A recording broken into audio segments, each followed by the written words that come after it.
Throughout history, there are moments, places, where the boundary between the known and the unknown blurs, leaving behind only echoes of terror and unsolved questions. From ancient ruins to vanished civilizations, the mysteries that haunt our past defy explanation, chilling our very souls with their darkness. What happened to the lost colony of Roanoke? What were the secrets buried within the Great Pyramid's walls?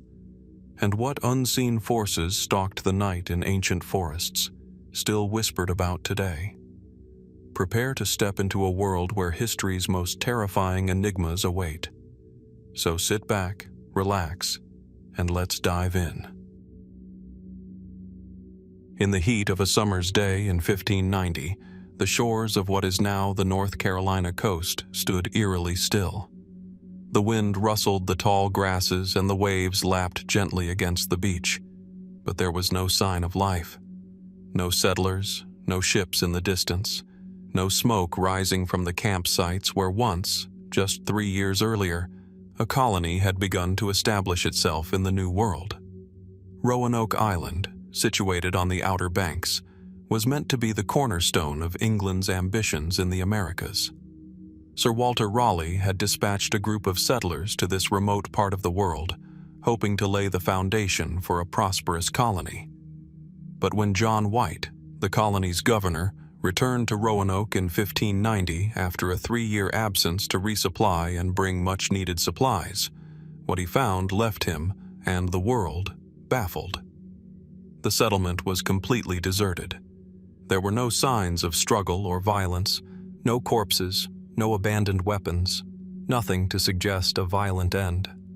All that remained were the ruins of homes, abandoned tools, and one cryptic clue, a single word, carved into a post of the fort. Croatoan. This was the name of a nearby island, home to a Native American tribe with whom the settlers had had peaceful relations before White left. But the message was not a plea for help, nor a warning. It was simply the word Croatoan, nothing more. And it was this seemingly simple clue that would become the focal point of one of history's greatest mysteries. Many theories have emerged over the centuries to explain the disappearance of the Roanoke settlers, but none offer definitive answers.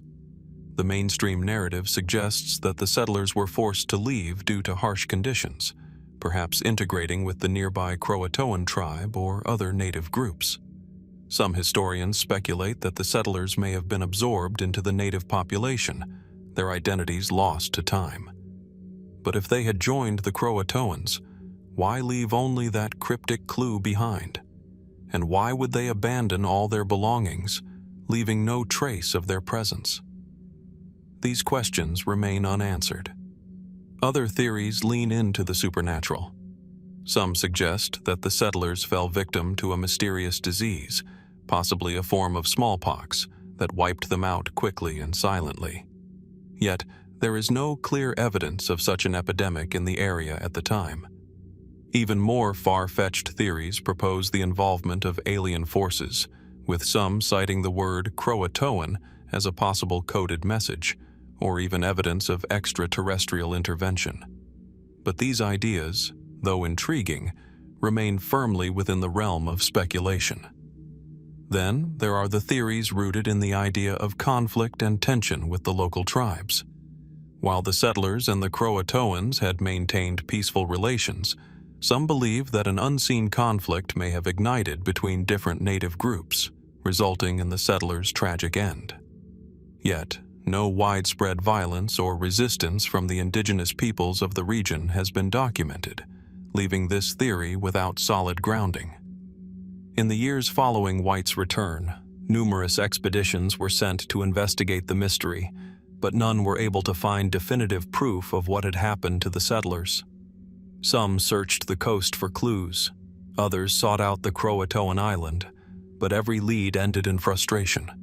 There were reports of settlers seen living with native groups, but no hard evidence ever emerged to confirm these sightings.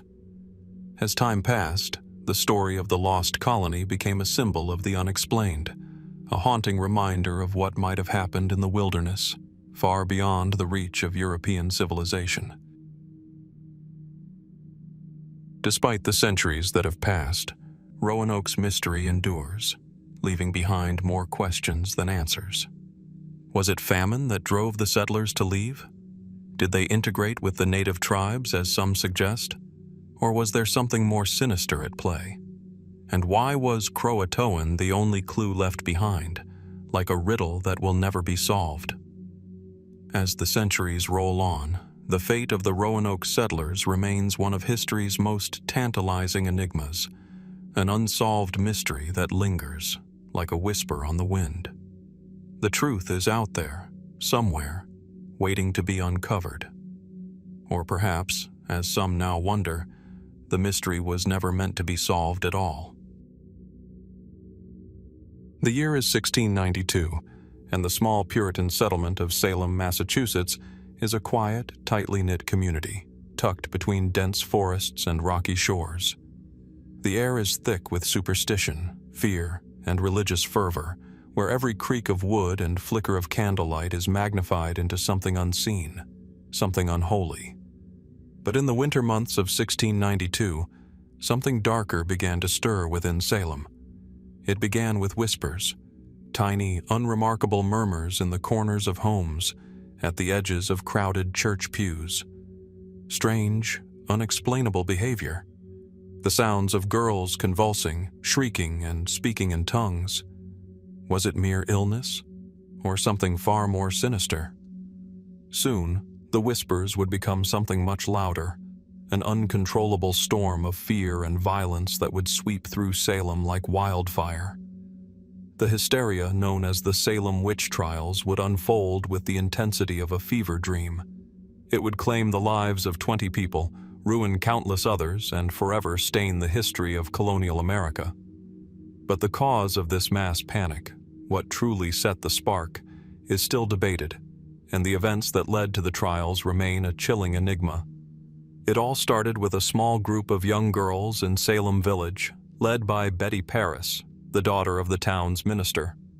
These girls began exhibiting strange behavior, convulsing, writhing, and babbling incoherently. At first, the town assumed it was some kind of sickness, but soon the phenomenon spread. More girls, then women, began to show similar symptoms. A few claimed they were being attacked by invisible forces, accusing various women of witchcraft. This marked the beginning of a spiral into mass hysteria.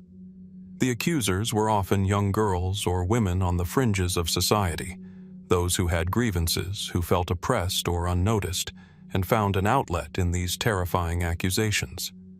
What drove this paranoia? Was it simply a deep-rooted fear of the unknown, a culture steeped in religious zealotry?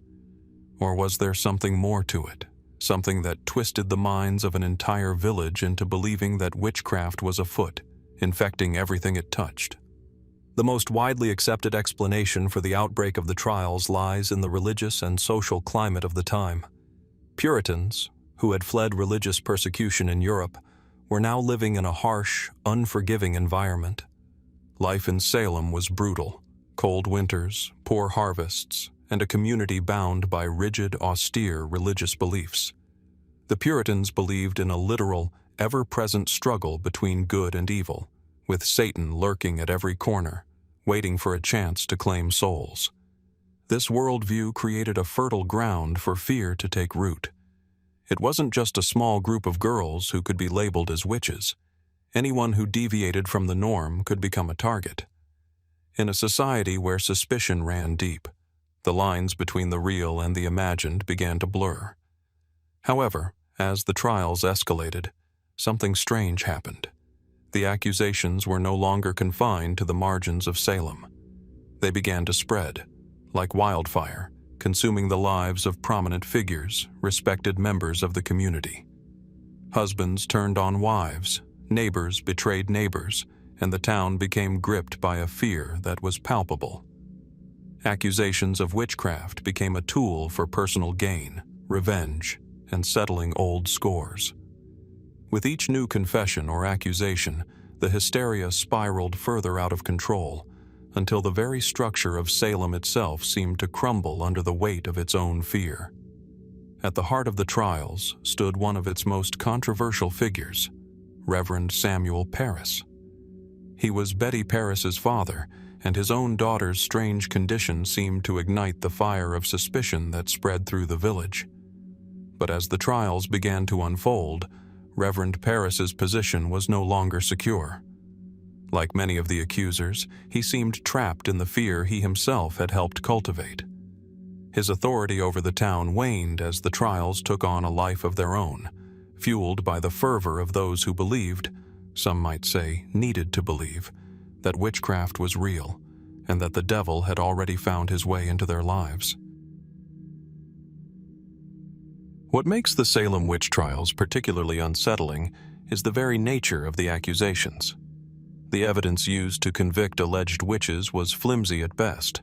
Spectral evidence, or visions of spirits seen only by the accuser, became a primary form of proof.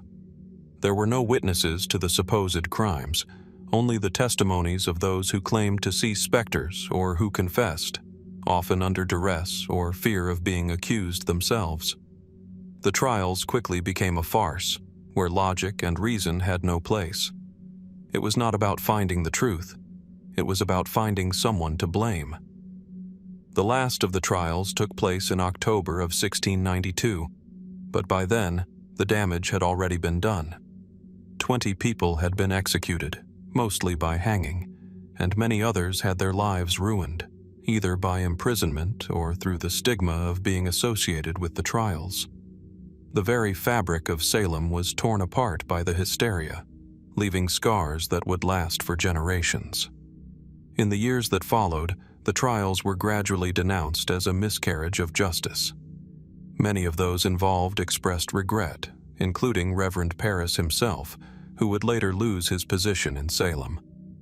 But even as history moved on, the shadow of Salem's hysteria lingered, raising uncomfortable questions that still resonate today. What would cause an entire community to turn on itself so violently, to destroy the lives of so many based on such flimsy accusations? Was it simply a mass psychosis, a collective fever dream of fear, or was there something deeper at play? Could the roots of the trials have been planted in a mix of personal grievances, religious extremism, and the unknown forces that haunted the Puritans' worldview? The story of the Salem witch trials remains a haunting one, filled with questions that refuse to be answered. Was it a warning about the dangers of mass hysteria, or a reflection of a society that believed too deeply in the unseen? And, more importantly, how many more witch hunts, both literal and metaphorical, have we seen throughout history?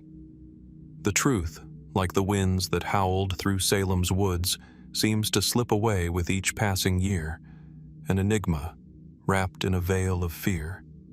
Perhaps, as time moves forward, the answers will be revealed.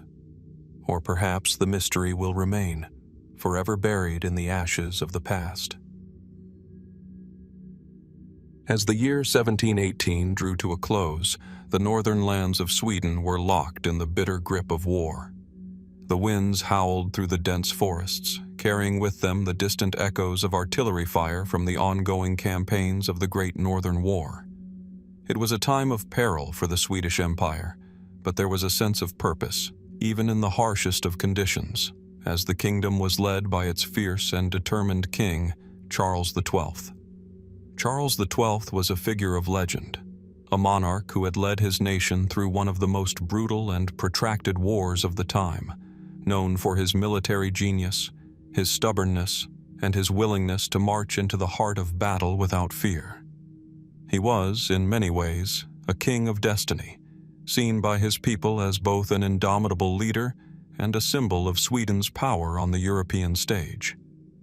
But one cold night in December 1718, in the midst of the siege of Norway's fortress of Fredrikstad, the mighty king met a sudden and violent end.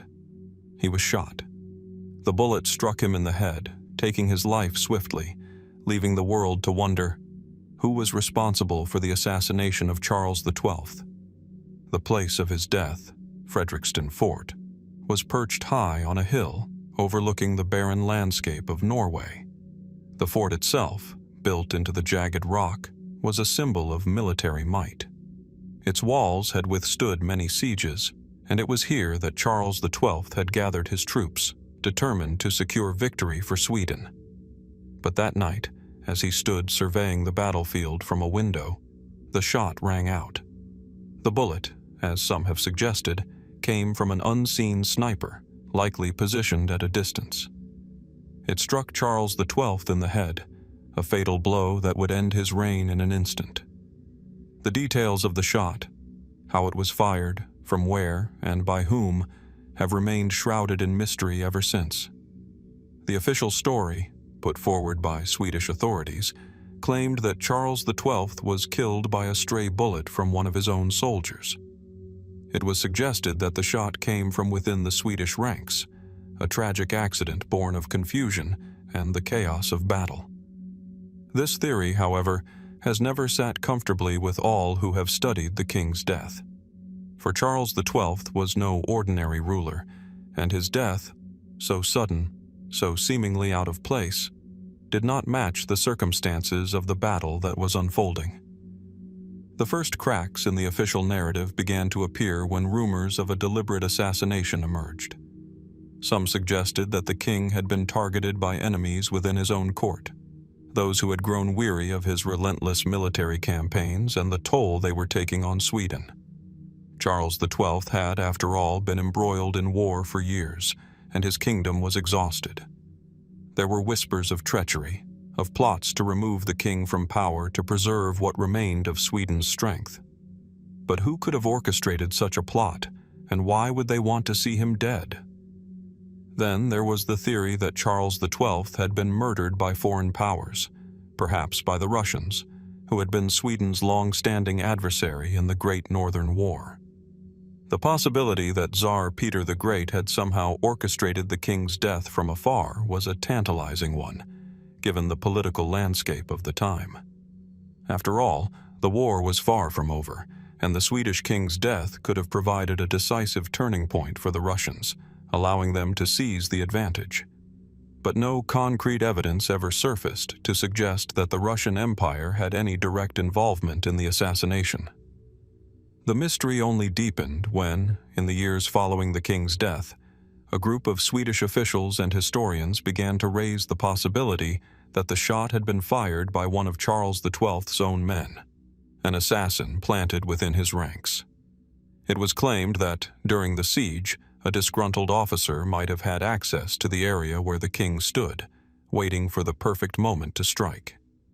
Some even suggested that Charles XII's own soldiers, burdened by the prolonged war, had turned against him, embittered by the relentless nature of the campaigns. Others have pointed to the role of the local Norwegian forces. Fredrikstad Fort was held by the Norwegians, who were desperate to defend their land.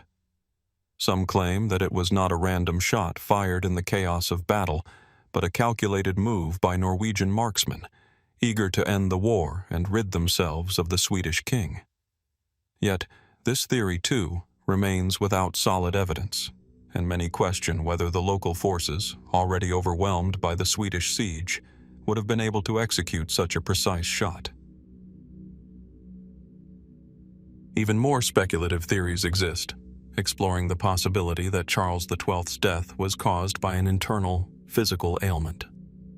Some historians have suggested that he may have suffered from a medical condition, such as a brain aneurysm, which led to his sudden collapse and death, leading to the assumption that a bullet was to blame. Others have even posited that the fatal wound was self-inflicted, possibly due to the king's mental state, worn thin by years of relentless warfare. But none of these theories, whether mainstream or fringe, can fully explain what happened that night.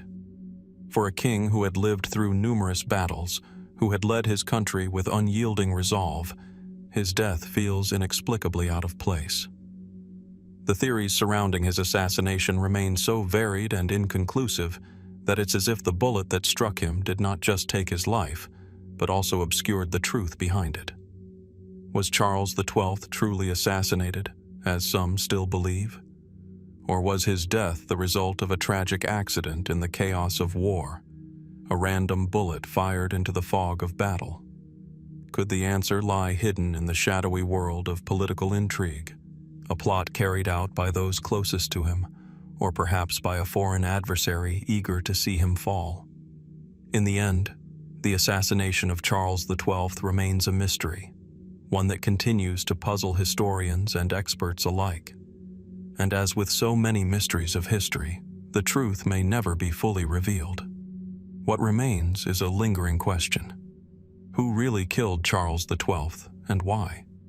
The answer may be lost to time, concealed by the fog of war, and perhaps, just as with the king himself, hidden from the world forever. As the sun set over the chaotic landscape of Mexico in 1913, the air grew thick with tension. A revolution was unfolding, a violent battle for control between warring factions, each bent on reshaping the future of the country. Amidst the turmoil and upheaval, one man wandered into the shadows of history, his fate as mysterious as the land he had chosen to traverse. That man was Ambrose Bierce, a renowned American writer, journalist, and war correspondent, whose final days remain one of the most enigmatic disappearances of the 20th century. Bierce, known for his biting cynicism and dark, often macabre tales, had long been fascinated by the brutality of war and human suffering. He was a veteran of the American Civil War, and much of his later writing, such as his famous short story An Occurrence at Owl Creek Bridge, reflected the psychological toll that war could take on those who lived through it. In the years following the war, Bierce's work became known for its sharp commentary on human nature, particularly the futility and madness of war. By 1913, Bierce was a seasoned traveler, a man who had wandered through the wilds of America and Mexico, observing the world with an eye of detachment, but also with a haunting sense of inevitability. In the fall of 1913, Bierce found himself in Mexico, where the revolution was reaching its fever pitch. He had come to report on the conflict, but there were whispers that his interest in the revolution was more personal than professional. Some say Bierce was searching for the death he had often written about, a death that would allow him to fully understand the absurdity and finality of life. But whatever his reasons, his presence in Mexico would mark the beginning of an unsolved mystery that has haunted historians for over a century. The last known account of Bierce's life was a letter he wrote to a friend, dated December 26, 1913. In it, he spoke cryptically about his plans to travel deeper into Mexico, perhaps to join Pancho Villa's forces or to simply observe the course of the revolution. He expressed little fear about the dangers surrounding him. If anything, his words carried a sense of resignation, as though he had already accepted whatever fate awaited him. In the letter, Bierce hinted that he was ready to face whatever would come, saying, "If I do not come back, you will know what happened." Bierce then vanished. No more letters were received, no more messages were sent. There were no accounts from fellow travelers or correspondents, no official reports. It was as though he had simply ceased to exist.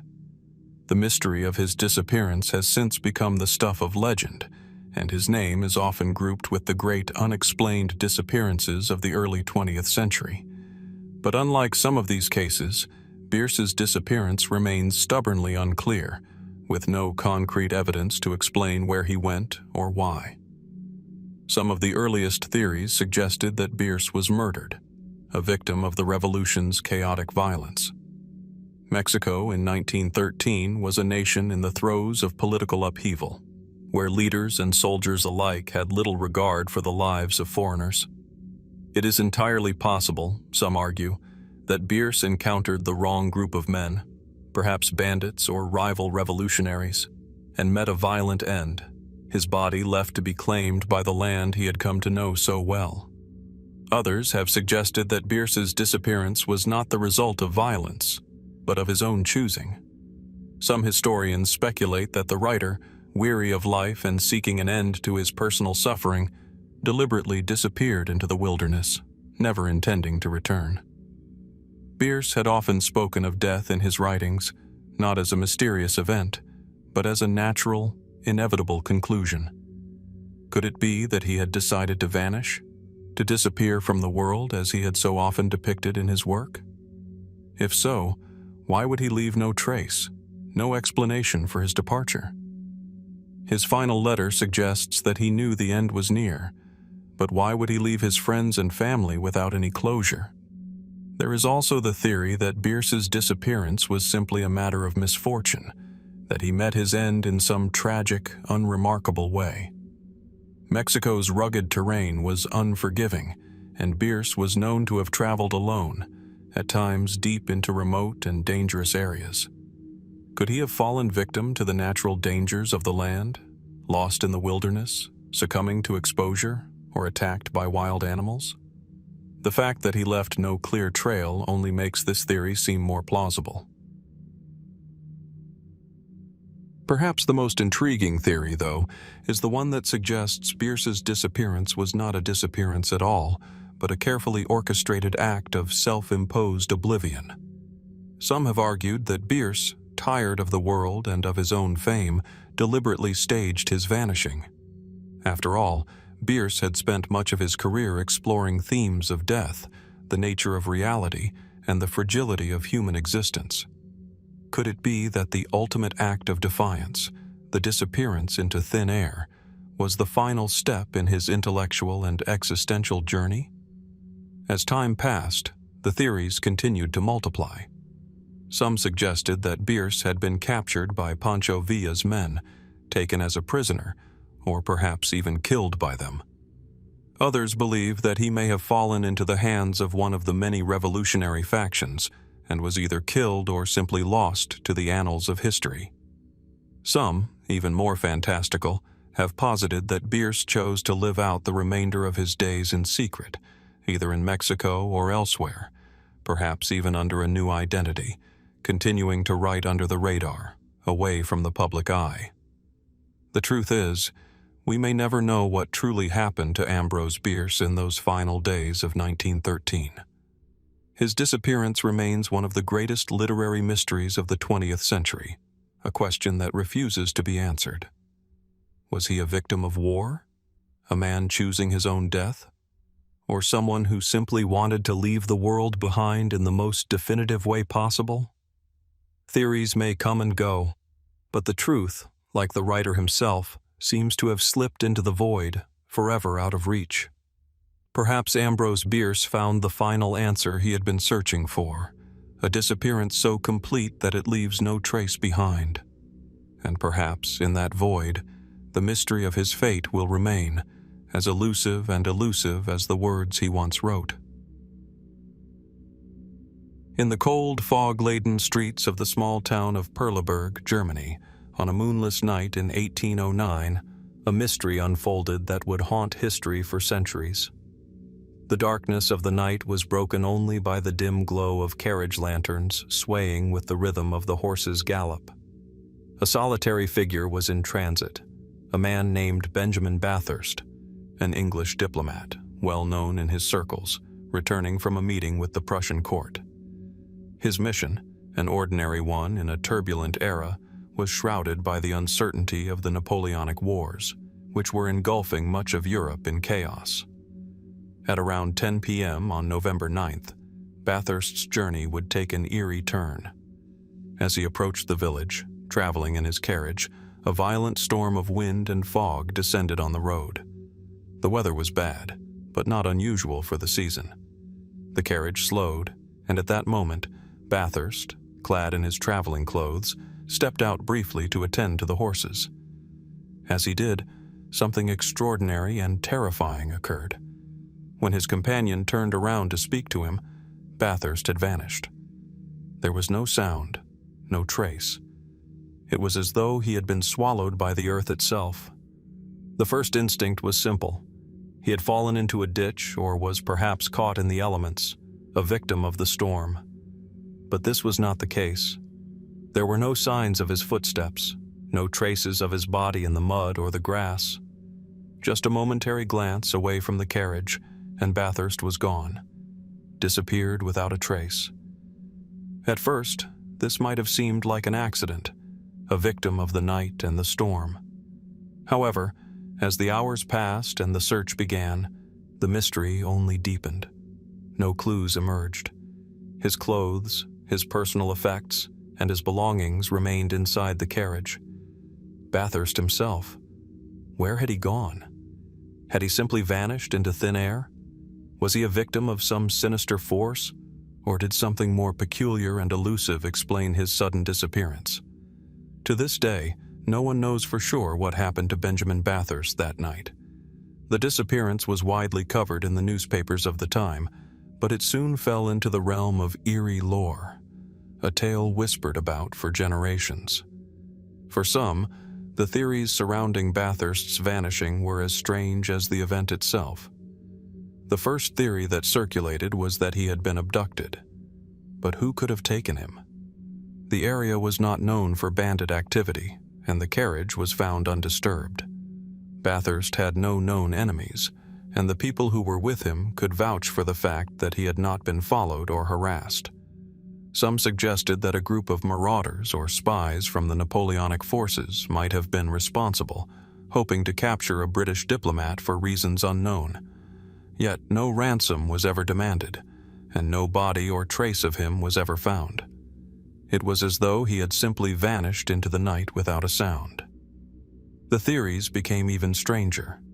Some suggested that Bathurst had staged his own disappearance, driven by a personal crisis or a desire to escape his current life. But this theory is met with skepticism. Bathurst had a promising career, a family, and a secure future. Why would he suddenly choose to leave it all behind, without a word to anyone? And if he had truly planned it, why leave all his belongings behind in the carriage, as though in a hurry, yet without a trace? Another speculative theory revolves around the possibility of a time slip or dimensional rift. This was an idea that began to circulate in the early 20th century, suggesting that Bathurst might have been transported, unknowingly, into a different realm or dimension. Was there something strange about the weather that night? Something that created a rift between parallel worlds, allowing him to vanish from the physical plane? The idea of time slips has been discussed throughout history, and though there is no scientific evidence to support such a claim, it has nonetheless captivated the imaginations of those seeking an answer beyond the mundane. Others have considered the supernatural angle, proposing that Bathurst may have encountered a ghostly apparition, a malevolent force from the past that had reached out from the depths of history. Some have even suggested that Bathurst's sudden disappearance was related to an ancient curse or a connection to the area's dark history. Yet such theories, although intriguing, remain rooted in speculation, offering no definitive explanation. The more conventional explanation, often cited by historians, points to the possibility of a practical, though still unnerving, occurrence. The idea of Bathurst having been lost to some kind of criminal activity, either by a local thief or an unknown assailant who had been hiding in the woods or nearby. The nature of the event, the lack of sound, the absence of struggle, and the peculiar timing, suggests that if someone had been involved, it had been a meticulously planned act. The theory of an ambush is feasible in a time of war, where tensions ran high and espionage was rampant. Still, there is one chilling possibility that continues to disturb those who have studied the disappearance in depth, that Benjamin Bathurst somehow became a victim of the very forces he was trying to navigate. As a diplomat in an era rife with espionage, betrayal, and political instability, Bathurst was a man positioned on the edge of dangerous intrigues. Could it be that his disappearance was tied to something far more covert? A secret assassination, perhaps, orchestrated by unseen enemies within the political machinations of the time? Some speculate that Bathurst had gotten too close to a political secret, and his vanishing was a calculated move by those who needed him, silenced. And then there are the theories that speculate more freely. Could it have been a case of mistaken identity? Perhaps someone else being taken instead of Bathurst? Was there a case of mistaken identity? Or was it a prank gone horribly wrong, a hoax staged by those around him for reasons that remain obscure. Despite the various theories, none can fully account for the strange circumstances surrounding Benjamin Bathurst's disappearance. No body was ever found. No trace of his existence has ever been uncovered, not even in the local archives. Some have suggested that his remains might have been hidden, buried deep in the woods, but nothing definitive has ever surfaced. As the years passed, Bathurst's disappearance became one of those unsolvable mysteries, lingering in the minds of historians and amateurs alike. What could have happened to him on that cold, foggy night? Was it an act of foul play, a strange and unspeakable crime, or something even more extraordinary? Why, after all this time, does the mystery remain unsolved, untouched by the passage of history? As with so many of history's greatest disappearances, the truth is likely to remain forever elusive. Was Bathurst lost to the world by human hands, or by something far beyond our understanding? That question, like so many others, remains buried in the fog of history, waiting for an answer that may never come. And perhaps, in the end, that is the most terrifying mystery of all. In the quiet, fog-drenched streets of Nuremberg, Germany, in the spring of 1828, a young man appeared, a figure whose very existence would spark a wave of curiosity, disbelief, and mystery that has endured for nearly 2 centuries. He was Kaspar Hauser, a 16-year-old who seemingly emerged from nowhere, carrying with him not just the weight of his own confusion, but a riddle that no one has been able to solve. Kaspar appeared in the heart of the city with no explanation, no known family, and no identity. His sudden arrival into Nuremberg's bustling streets was accompanied by a story that defied all logic, a tale that would lead to more questions than answers. He claimed to have spent the first 16 years of his life in total isolation, locked away in a dark, small cell with no human contact. His only companion was a man who, he said, would feed him and occasionally speak to him. But even the name of this mysterious man remained unknown. Kaspar was unable to read or write, and his mannerisms were that of a much younger child.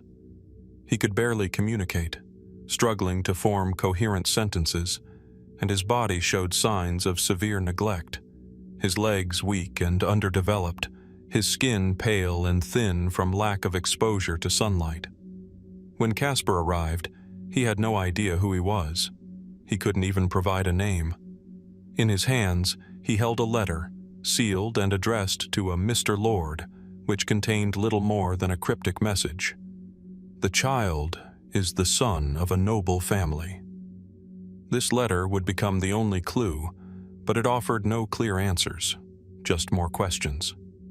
At first, many people believed that Kaspar might be a prince, a lost heir to some distant European throne, hidden away for reasons that only a select few could understand. Some saw him as a victim of kidnapping, perhaps a child taken from a noble family and kept in captivity for years. Others, however, speculated that he was part of an elaborate hoax, a boy deliberately kept in isolation, trained to believe a false narrative, his identity obscured by the very circumstances of his arrival. The more questions people asked, the more the mystery deepened. For months, Kaspar's story captivated Germany. People marveled at his inability to function in society, his strange behavior, and his utter ignorance of the world around him. He could not recognize familiar objects, could not comprehend basic social norms, and was often seen staring in confusion at the world he was now expected to live in. His innocence was so pronounced that it almost seemed unreal. The theories surrounding his identity multiplied. Some believed Kaspar Hauser was a prince, perhaps from a royal family that had been in hiding, a victim of political intrigue or a dynastic struggle. One particularly persistent theory proposed that he was the son of the Grand Duke of Baden, a noble family that had fallen into disarray after the death of the Duke. It was said that Kaspar had been kept in confinement as part of a political plot to secure his safety or to hide him from the world. The speculation seemed to hold some weight, as a prince or noble child would have likely been isolated for his protection in such tumultuous times. Others suggested that Hauser's arrival was not one of royal descent, but one of tragic deception. Could he have been a pawn in a darker scheme, manipulated and confined to a solitary existence for years, perhaps as part of a plot to gain attention or manipulate those around him? His reclusive nature, his confusion, and his seeming vulnerability left many wondering if he was not a prince at all, but rather a young man brought into a game of psychological manipulation. There were also those who wondered if Kaspar Hauser was simply a figment of something more sinister, the result of a madman's machinations. Some speculated that he was part of a cruel experiment, a human subject used to test the limits of isolation and neglect. His behavior was so childlike that some began to consider the possibility that he had never known the outside world at all, that he had been raised in some isolated environment where he was kept apart from civilization entirely. Could it be that his mind had been so severely stunted by this total absence of socialization that he had not even learned how to speak until he was forced to do so after his emergence into the outside world? And then there was the possibility that Kaspar Hauser was someone entirely different, an ordinary boy with a strange yet deliberate story. Some historians suggest that he may have been the product of a fabricated narrative, designed to create sympathy and wonderment. There were even reports of strange people trying to use Hauser for their own purposes, possibly hoping to turn his mystery into a money-making opportunity. If this was the case, then Kaspar's story was less about his true identity and more about how people could manipulate others for their own gain. Despite the theories that flooded Nuremberg, one thing became increasingly clear. Kaspar Hauser was not a typical boy. His arrival had disrupted a world that could not understand him, and his mystery continued to grow with every new twist in his story. As time passed, Hauser began to communicate more effectively, revealing more about his past. He spoke of a man who had kept him in captivity, telling him little except for the occasional cryptic remark. He spoke of the small, dark room where he had spent most of his life, his memories of the past fading with every passing day. But just as the world seemed to close in on the answer to his identity, a shocking twist occurred. In 1833, after living in Nuremberg for nearly 5 years, Kaspar Hauser was found wounded in the streets. He had been stabbed in the chest, and though he was still alive when found, he died shortly afterward. His last words were cryptic. "I was stabbed by a man with a black handkerchief." The mystery of his death deepened the questions surrounding his life. Was this the end of the story, or just another part of the puzzle that had been left unsolved? Who killed Kaspar Hauser, and why? Was it someone who wanted to silence him forever, to keep him from revealing the truth of his identity? Or was his death part of a larger conspiracy, a shadowy plot orchestrated by those who sought to erase any trace of the boy's existence? Some suggest that his death was a tragic and deliberate act to keep his origins a secret. Others believe it may have been a random attack, an act of violence that had no deeper meaning. And yet, the questions persist. Who was Kaspar Hauser? A prince? A victim of political intrigue? A man caught in the tides of history and fate, trying to make sense of a world he had never known? Perhaps, after all these years, his true identity is forever hidden, obscured by layers of mystery and speculation. As with so many other unsolved disappearances and enigmatic figures throughout history, Kaspar Hauser's story is a riddle that refuses to be solved.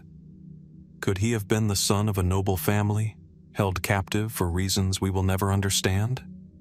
Or was he simply a product of an elaborate hoax, a man whose very existence was bound up in the mystery itself?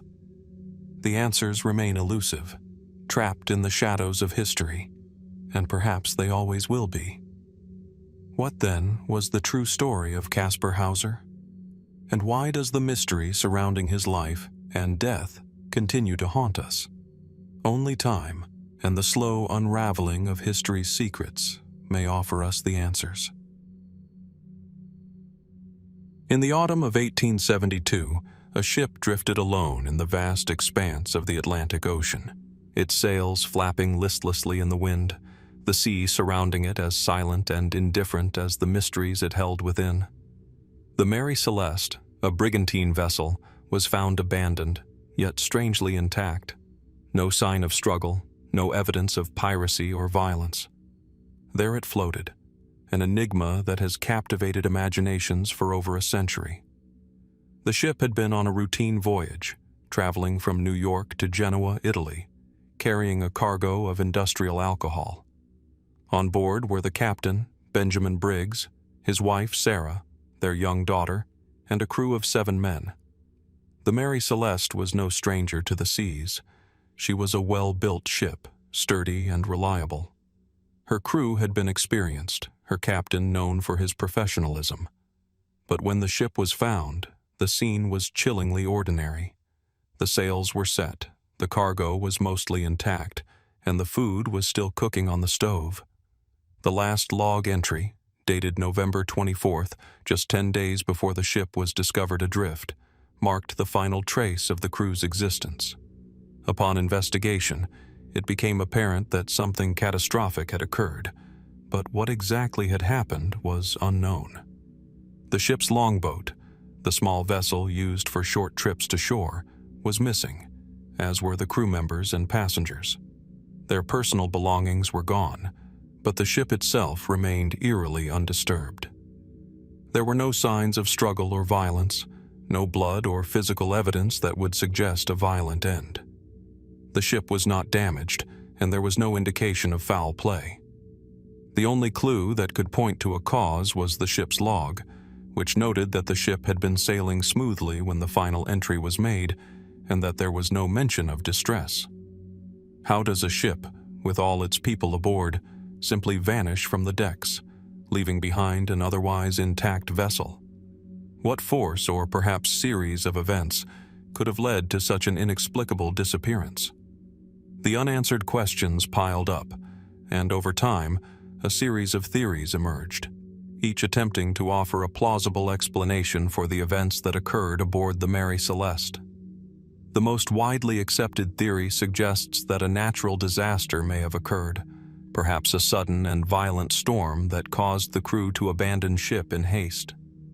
The possibility of a waterspout, a rare and violent phenomenon that can form without warning, has been considered. Waterspouts are capable of overturning ships or forcing sailors into immediate panic.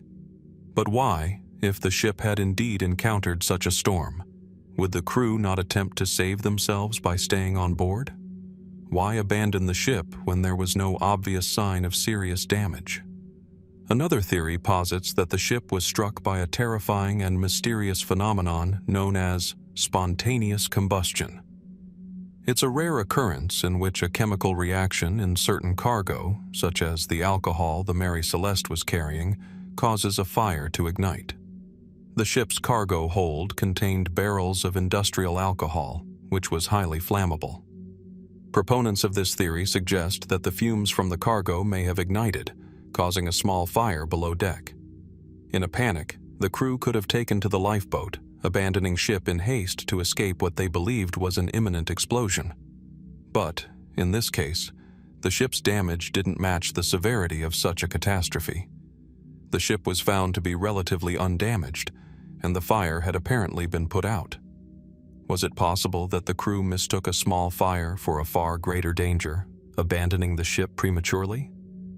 A more intriguing, albeit less likely theory is that the crew members had been affected by some form of mass hysteria.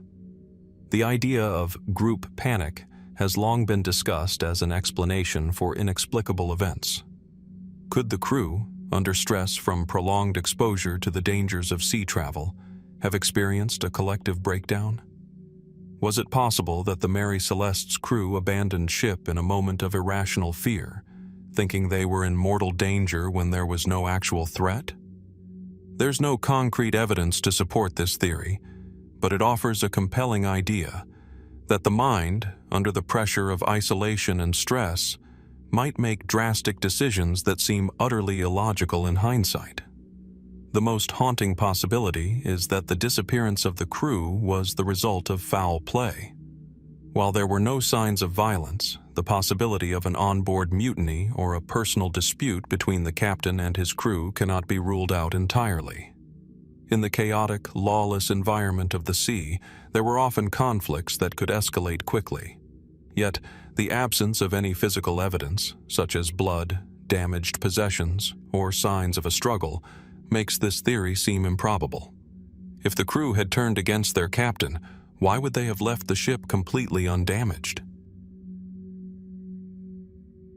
Another possibility that has been considered is that the Mary Celeste was a victim of piracy, though it too seems implausible.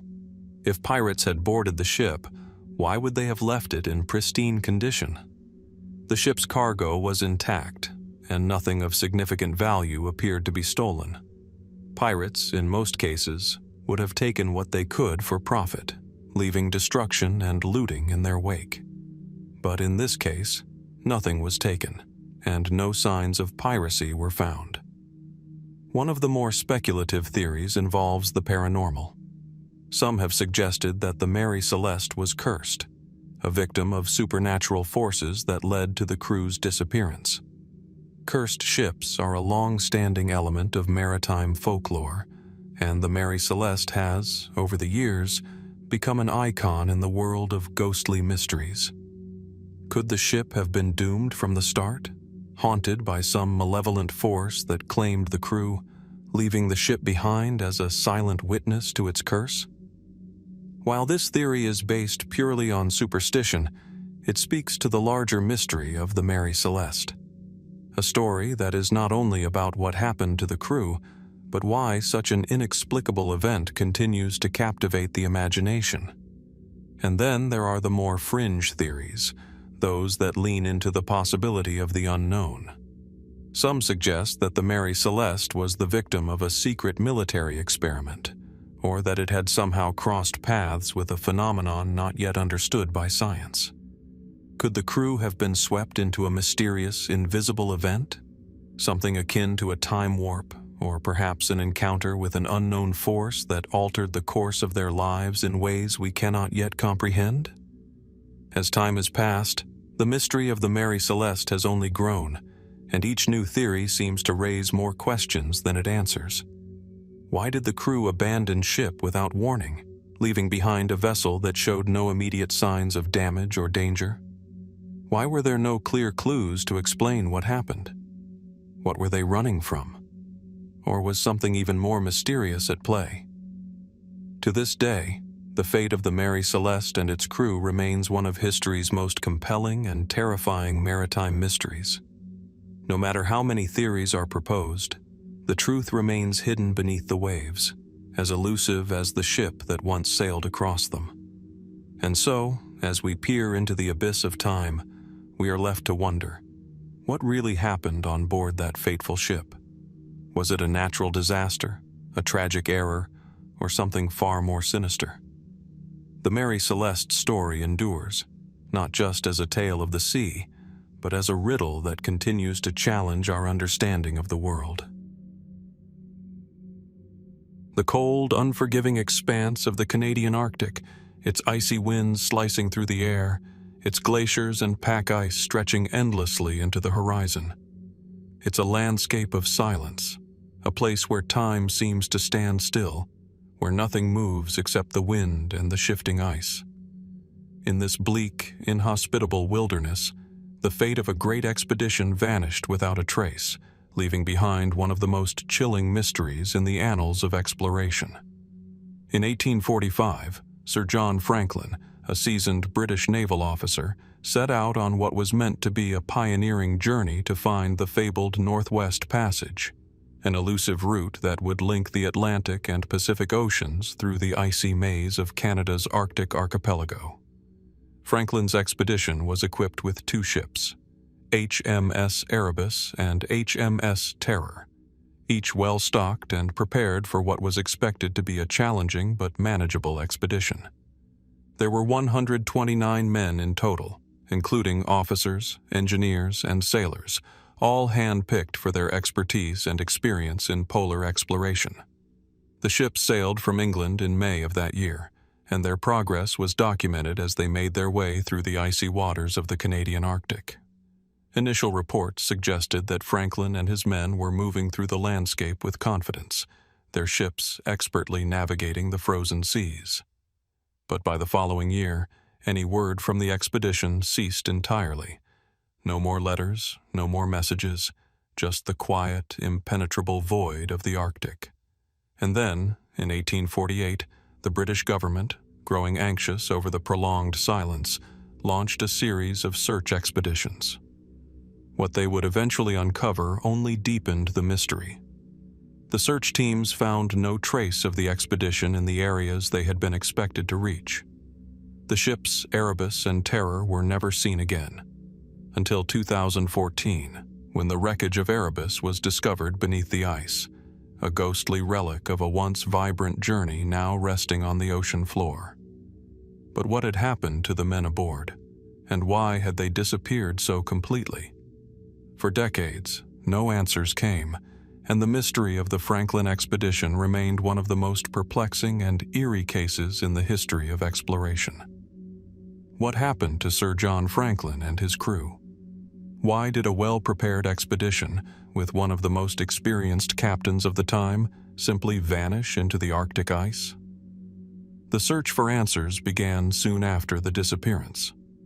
In 1854, a rescue mission led by Sir Francis Leopold McClintock finally located the first significant clues: a series of abandoned camps, half-frozen skeletons, and journals that had been left behind in a desperate effort to survive.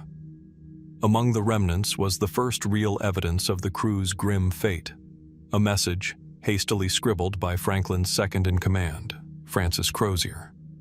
The note described how the expedition had become trapped by ice, how they had been unable to proceed further, and how Franklin had died during the ordeal. The last entry in the journal was a haunting one, an acknowledgement that the men had been forced to abandon their ships and embark on a long trek across the ice, but nothing beyond that. The men were simply gone. But what followed was a disturbing series of discoveries that would only deepen the mystery. In the years that followed, more bodies were found, some showing signs of physical deterioration, some showing evidence of scurvy and starvation. It was clear that the men had endured immense hardship, but what they had endured was far worse than the elements. Some of the bodies were found with their limbs broken, suggesting they had resorted to extreme measures in their attempt to survive. Worse still, there was evidence that the men had begun to turn on one another in their desperation, signs that pointed toward cannibalism.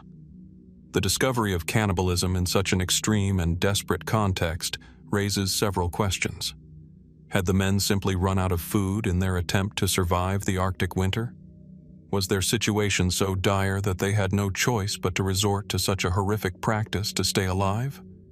Or had they been faced with an even more nightmarish fate, something beyond the cold, the hunger, and the ice, something that pushed them to the very limits of human endurance and morality?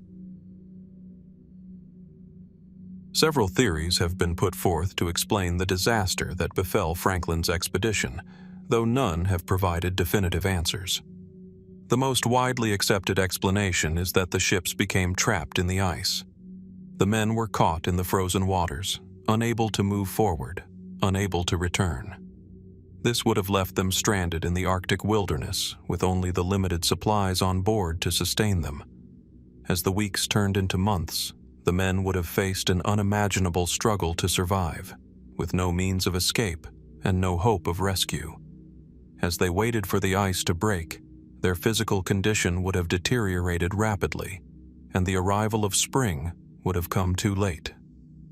The theory of the trapped expedition is supported by historical accounts of Franklin's ships, which were known to be sturdy and well constructed. Erebus and Terror were well equipped for Arctic exploration, and the crew had everything they needed for a long stay in the ice. But no one could have predicted that the ice would remain so impenetrable for so long.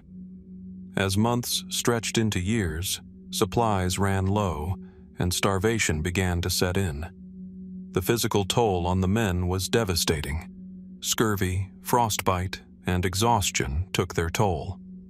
Some theorists suggest that the men, in their deteriorating mental and physical state, lost all sense of hope, and that the cannibalism found among the bodies was the result of a desperate struggle for survival, driven by the overwhelming urge to stay alive.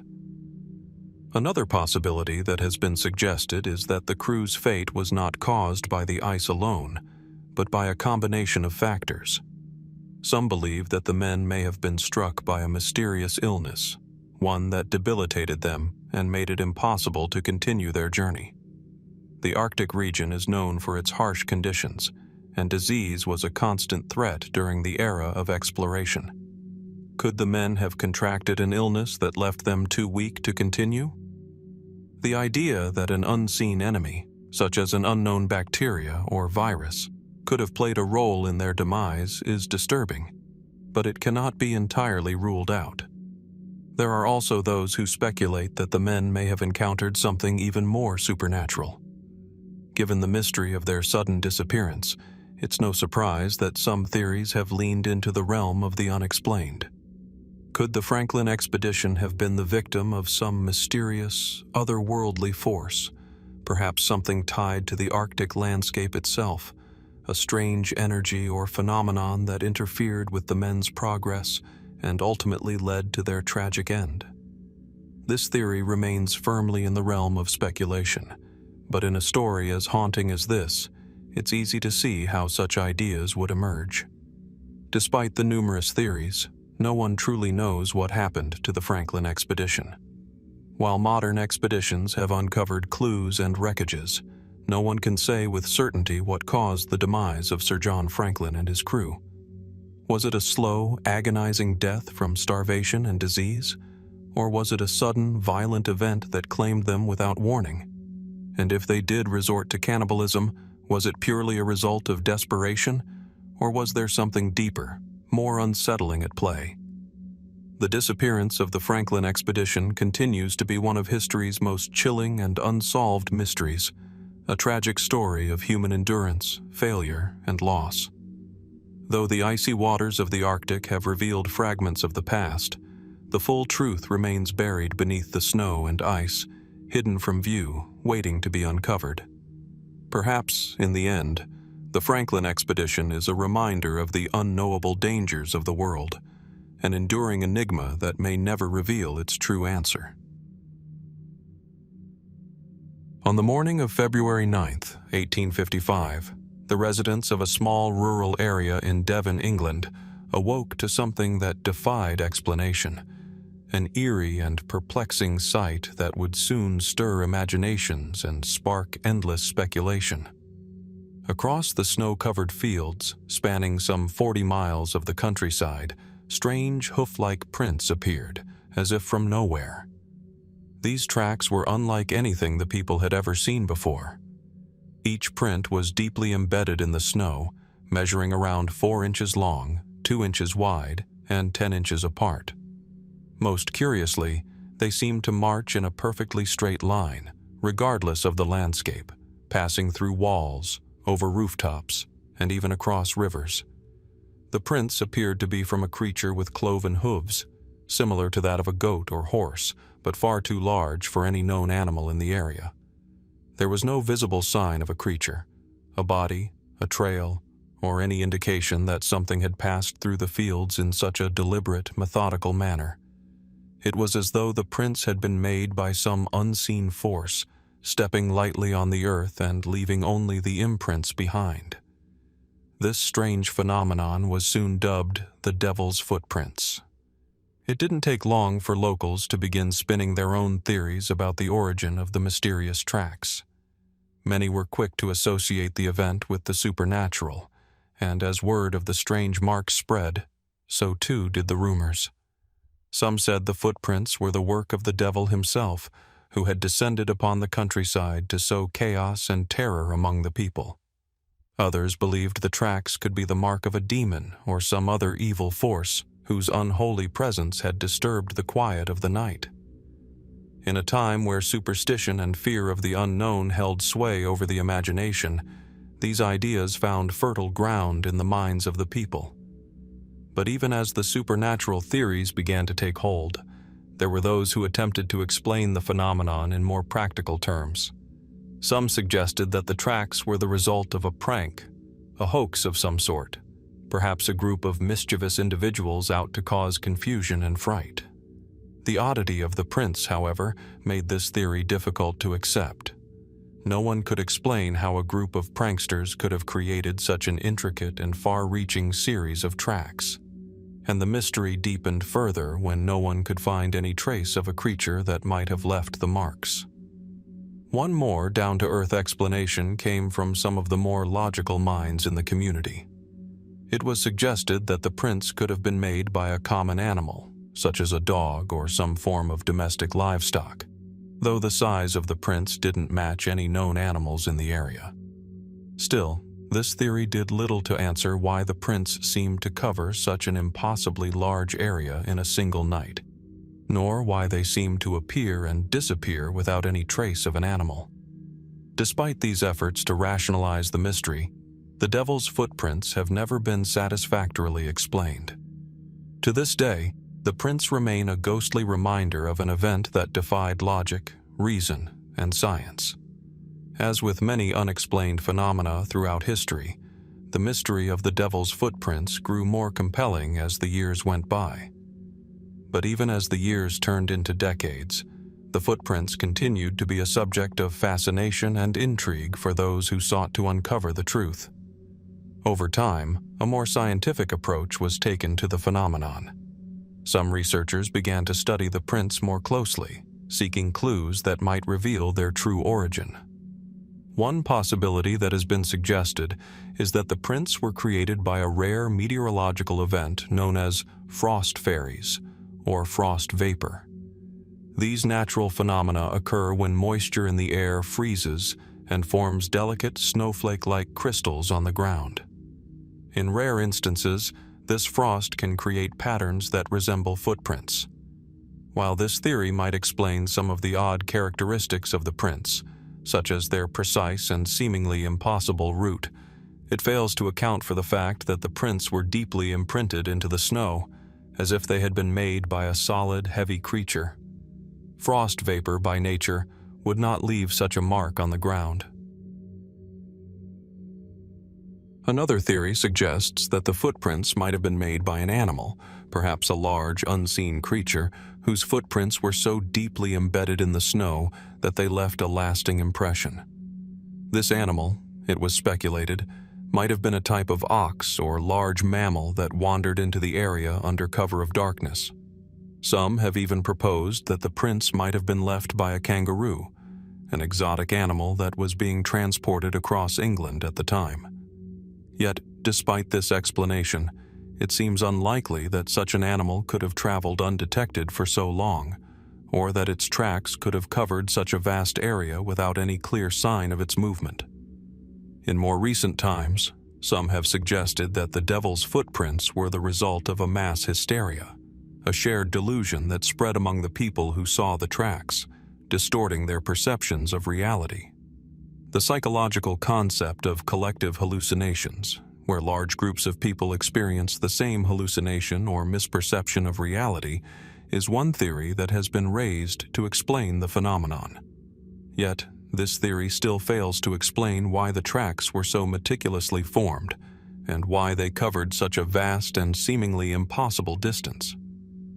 There are also more speculative ideas surrounding the devil's footprints, particularly among those with an interest in the paranormal.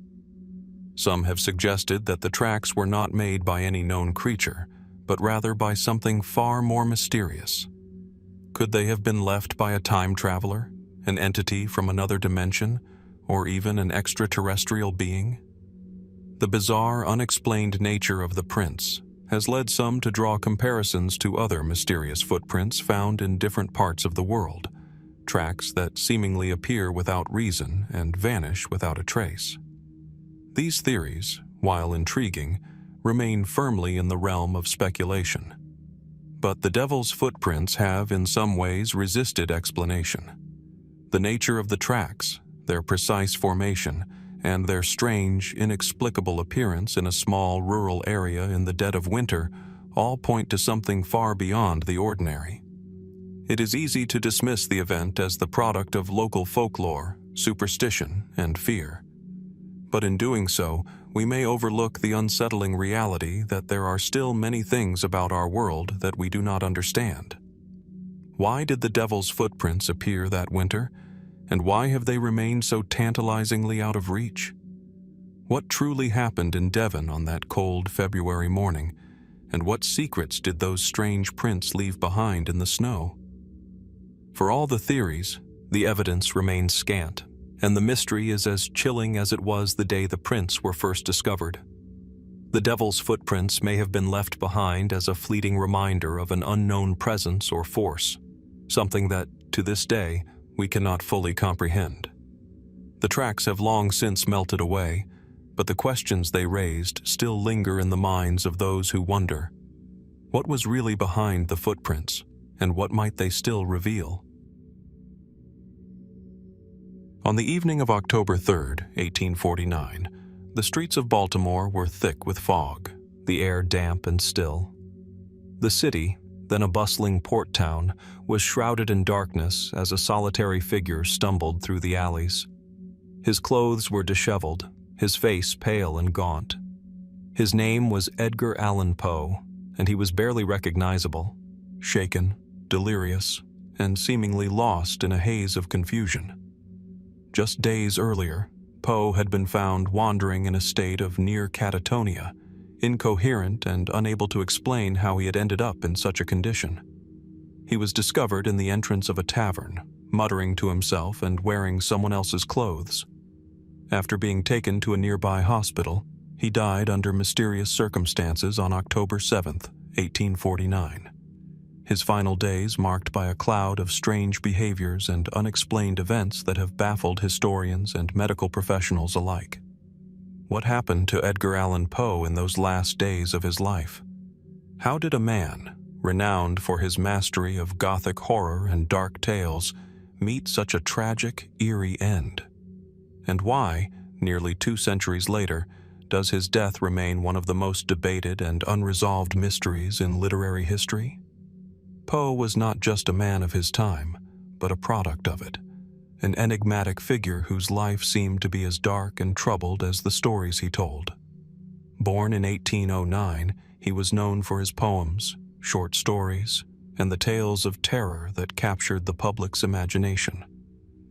He was a writer whose work seemed to transcend the boundaries of the human experience, offering a chilling glimpse into the psyche of madness, death, and despair. His most famous works, The Telltale Heart, The Fall of the House of Usher, and The Raven, echoed with themes of obsession, dread, and the fragility of the human mind. Poe's life, in many ways, mirrored the very themes he explored in his writing. It was filled with tragedy, loss, and struggle. But it was his final days that have left the deepest mark on his legacy. In the years leading up to his death, Poe had experienced a series of personal tragedies. He had lost his young wife, Virginia Clem, to tuberculosis in 1847, an event that left him emotionally shattered. He struggled with bouts of depression, alcoholism, and financial hardship. Yet, despite his struggles, he was still a prominent figure in the literary world, admired for his genius and his ability to evoke terror and fascination in his readers. It was in 1849 that Poe found himself on a journey to Philadelphia, likely seeking some respite or escape from his inner turmoil. His final journey began in Richmond, Virginia, where he had been visiting friends. He planned to travel to Philadelphia to work on an editing job, but he never made it. By the time he reached Baltimore, something had gone horribly wrong. What happened during the days he spent wandering the streets in a fevered daze? Was he the victim of some sinister plot, or was his death simply the result of his personal demons finally catching up with him? The official cause of Poe's death was listed as congestion of the brain. But this diagnosis has always been met with skepticism. How could a man who had been in relatively good health suddenly fall into such a dramatic state of disarray? The symptoms that led to Poe's final decline, confusion, delirium, and an inability to communicate coherently did not align with a simple case of brain congestion. His doctors, perplexed by his condition, could not agree on what had caused his rapid deterioration. Over the years, many theories have emerged to explain Poe's mysterious death, each more intriguing and more unsettling than the last. One of the earliest and most widely circulated explanations was that Poe's death was the result of alcoholism. Poe was known to have struggled with alcohol addiction throughout his life, and some have suggested that he died after a heavy drinking binge that left him debilitated and delirious. However, this theory is complicated by the fact that there was no clear evidence that he had been intoxicated when he was found. In fact, his behavior seemed far more erratic than what would be expected from someone simply suffering from a drunken stupor. And while Poe had certainly been known to drink, it seems unlikely that alcohol alone could explain his bizarre state in the days leading up to his death. Another theory, which has gained traction in recent years, is that Poe was the victim of cooping, a form of election day fraud that was prevalent in 19th century America. Cooping involved forcing a person, often someone from a lower social class, to vote multiple times for a particular candidate, sometimes at the point of a gun. Victims of cooping were often drugged, beaten, and made to wander the streets in a disoriented state.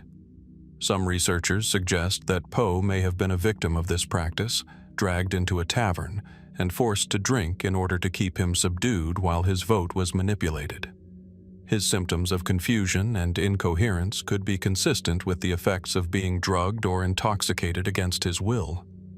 But even this theory leaves us with unanswered questions. How could Poe, a man known for his sharp intellect and creativity, be so easily manipulated by those who would use him for their own purposes? And why, after such an ordeal, did he die under such mysterious circumstances, without any witnesses who could shed light on the events that transpired? A more sinister theory proposes that Poe was murdered. Some have suggested that the writer was the target of a deliberate act of violence, either by a vengeful individual or as part of a larger conspiracy. This theory posits that Poe's death was not the result of an accident, illness, or personal struggle, but rather the consequence of someone who had reasons to silence him. Poe's biting wit, his public criticisms of other literary figures, and his outspoken personality had earned him both admirers and enemies, and it's conceivable that one of those enemies might have sought to harm him.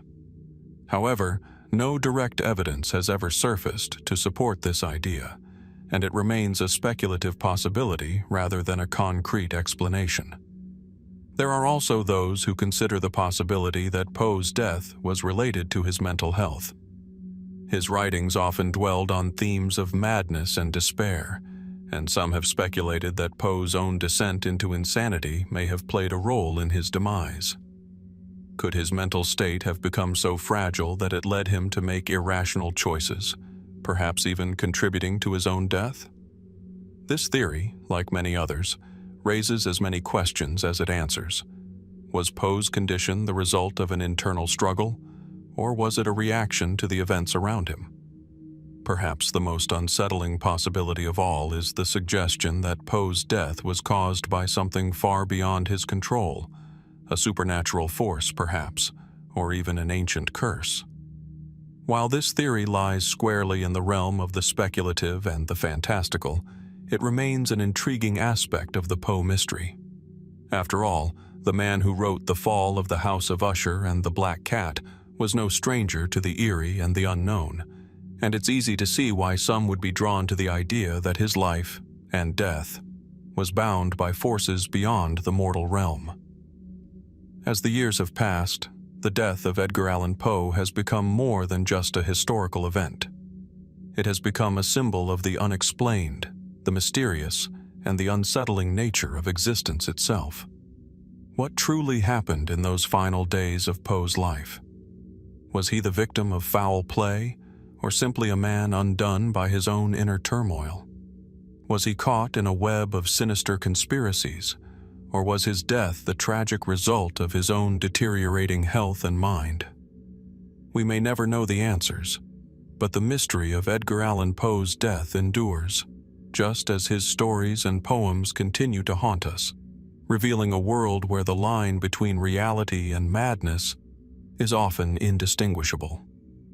As we reflect on the life and death of this literary giant, we are reminded that some mysteries are never meant to be solved, and perhaps some mysteries are meant to remain forever unsolved, lurking just beyond the reach of reason. In the early hours of December 15, 1900, a steamer called the Arctur passed through the stormy seas near the Flannan Isles, a remote group of islands off the west coast of Scotland. The crew of the ship noticed something unusual. The lighthouse at Eilean Moor, the largest island in the group, was dark. No light guided their way through the treacherous waters, which was strange because the lighthouse was always manned, its beam a constant, ever-watchful presence against the rising tides. The storm was fierce, but not unusual for that time of year, and the fact that the lighthouse wasn't operating seemed out of place. Later that day, a relief ship, the Hesperus, was dispatched to check on the lighthouse. When it arrived, the crew found that the light had been extinguished for several days. But it wasn't just the light that was missing. The 3 keepers who were supposed to be tending it had vanished without a trace. No sign of struggle, no note left behind, no footprints leading anywhere. Only an eerie silence and a lighthouse that, for reasons unknown, stood completely abandoned. The Flannan Isles Lighthouse had been operating for just under 4 years when the disappearance occurred. Situated on a sheer cliff edge, the lighthouse was isolated, standing stark against the roaring North Sea.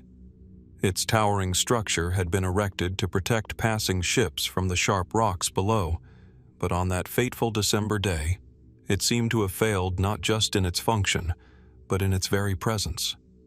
The 3 keepers, Donald MacArthur, James Ducat, and Thomas Marshall, were nowhere to be found. At first, the authorities assumed it was some sort of tragic accident, perhaps linked to the storm. A search was launched, but there was no sign of the men anywhere. The keepers' personal belongings were still in their rooms, clothes neatly folded, food half-eaten, and warm fires still crackling in the hearths. A clock was stopped at precisely 8:45, as if time itself had frozen. The impression left was that of men who had simply vanished in the blink of an eye. What could have caused such a strange disappearance? Was it the storm that had swept the men away, or was there something else at play on the desolate island?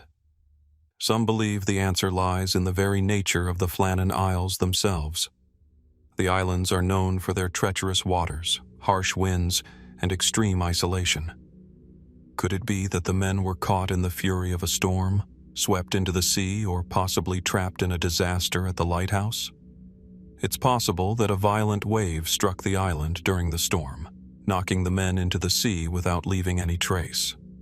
However, no bodies were ever recovered, and no shipwrecks were discovered nearby. How could 3 men vanish without a single trace of their existence being left behind? The absence of any physical evidence from the sea only deepened the mystery. Others have turned to more speculative theories, suggesting that something far more sinister was at work. Some have proposed that the men were victims of foul play, perhaps a fight between the keepers, or even an external intruder who made his way onto the island. But again, the lack of any signs of a struggle, no blood, no broken windows, no forced entry, leaves this explanation wanting. The doors to the lighthouse were securely locked, the windows intact, and all of the keepers' personal effects remained undisturbed. The most enduring theory, however, is that the men were taken by something supernatural, something beyond the natural world. The Flannan Isles have long been steeped in local legend and myth, and the mystery of the lighthouse keeper's disappearance quickly took on a ghostly air. Some speculated that the men had been taken by a phantom force, perhaps the wrath of the sea itself, or the spirits of those who had perished in the waters before them.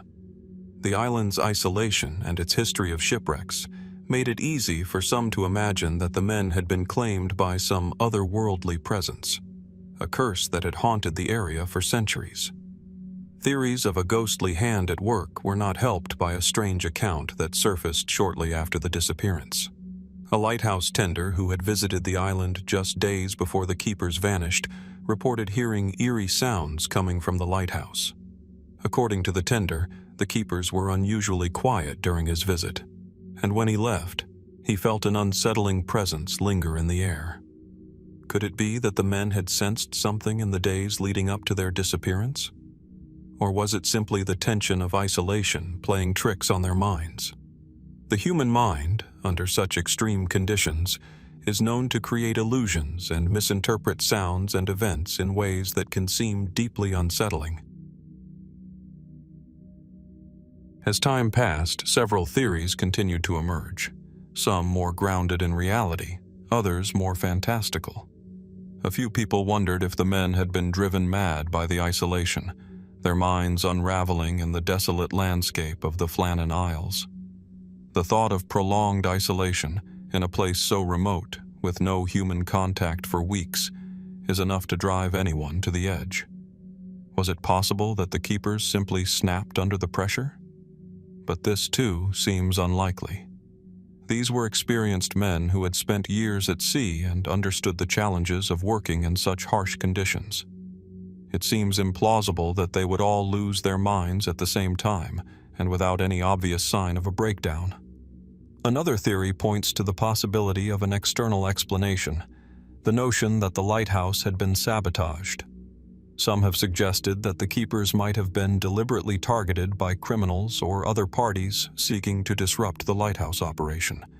But once again, there is no clear evidence to support this. The doors were locked, and nothing appeared to have been disturbed.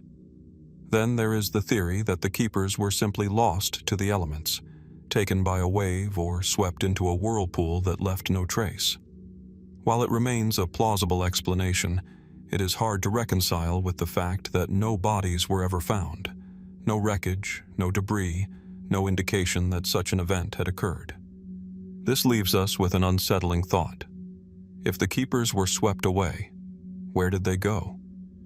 Despite all these theories, the mystery of the Flannan Isles Keepers remains unsolved to this day. For over a century, it has continued to haunt the minds of those who hear the story. What truly happened on that cold December night?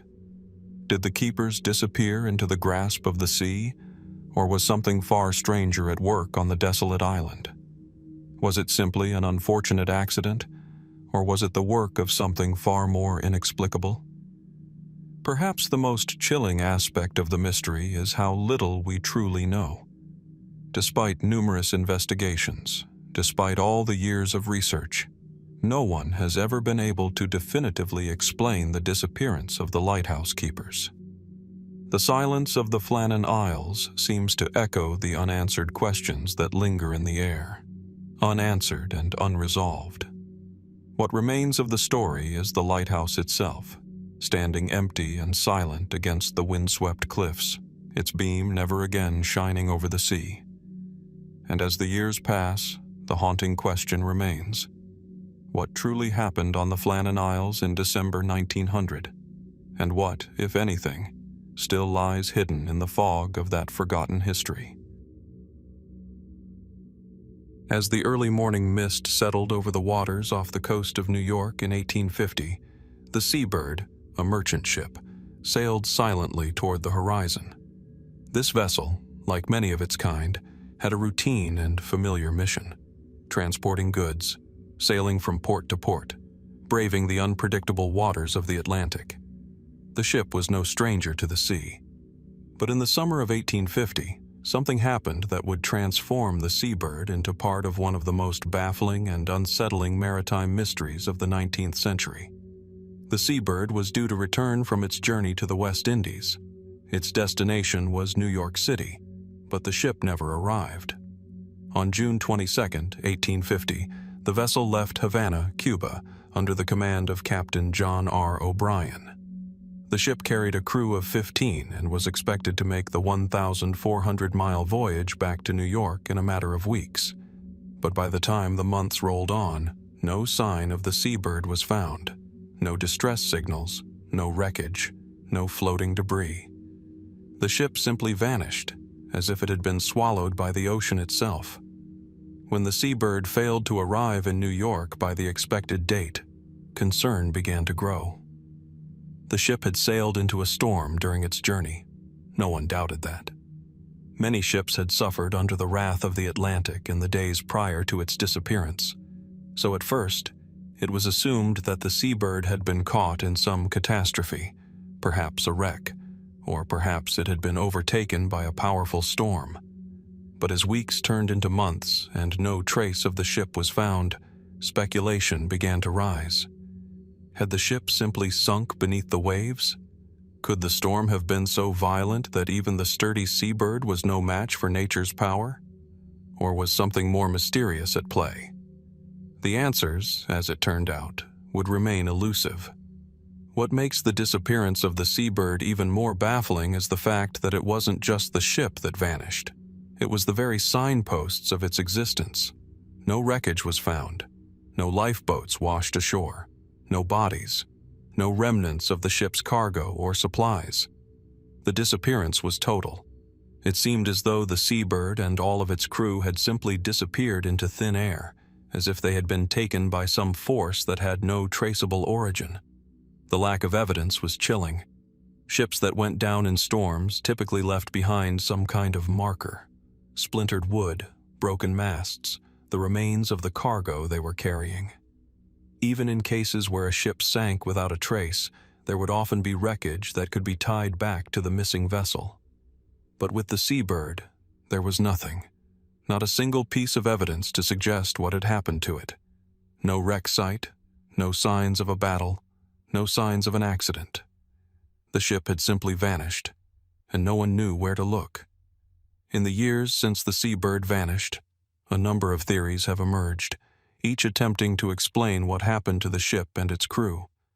Some have argued that the storm had been far more powerful than initially realized, that it was simply an accident, a tragedy in the open sea. There were reports of violent weather patterns during that time, with torrential rains, strong winds, and waves crashing over the decks of passing ships. Could the seabird have been struck by such a wave that it sank without a trace? One theory, although widely discredited, posited that the ship was a victim of piracy. It was possible, some said, that the seabird had been intercepted by pirates who had ransacked the vessel and taken the crew hostage. But this explanation didn't hold water for long. No ransom demands were ever made, and no ships were reported missing in the vicinity of the seabird during the time of its disappearance. Pirates were often active in the Caribbean, but it seemed unlikely that they would have left no trace, especially if they had taken such a large vessel. Others speculated that the ship had been caught in an oceanic whirlpool or a tidal current so powerful that it dragged the seabird under, leaving no remnants behind. While whirlpools have indeed sunk ships in the past, such an event would be extraordinarily rare. The currents in the Atlantic Ocean are often powerful, but they tend to leave behind at least some trace of a ship's passage. Yet, nothing of the seabird was ever found. Could the ship and its crew have been caught in a rare and powerful phenomenon, one that erased all signs of their existence? Then there are the more fantastical theories, the ones that delve into the realms of the unknown.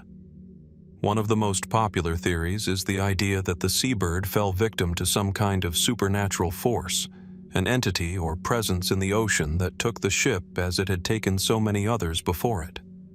The notion of ghost ships, ships that disappear or are doomed to roam the seas forever, has long captivated imaginations. Could it be that the seabird fell victim to a curse or supernatural phenomenon? Could the crew have met an untimely end at the hands of some force beyond their comprehension, an ancient spirit of the sea that had claimed its latest victims?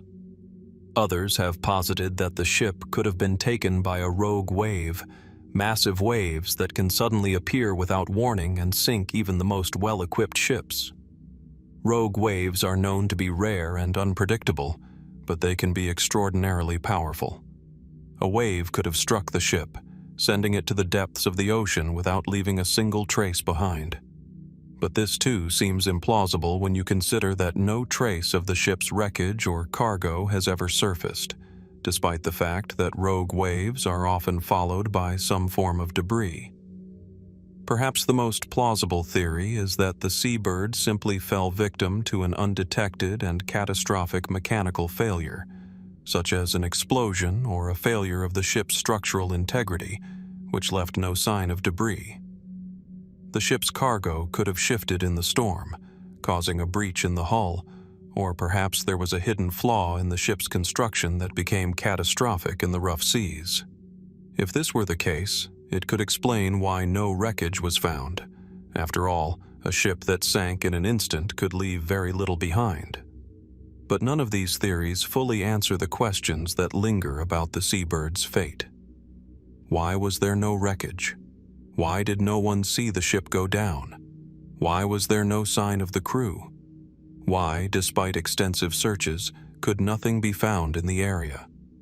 What was it about the Seabird that made its disappearance so complete, so total?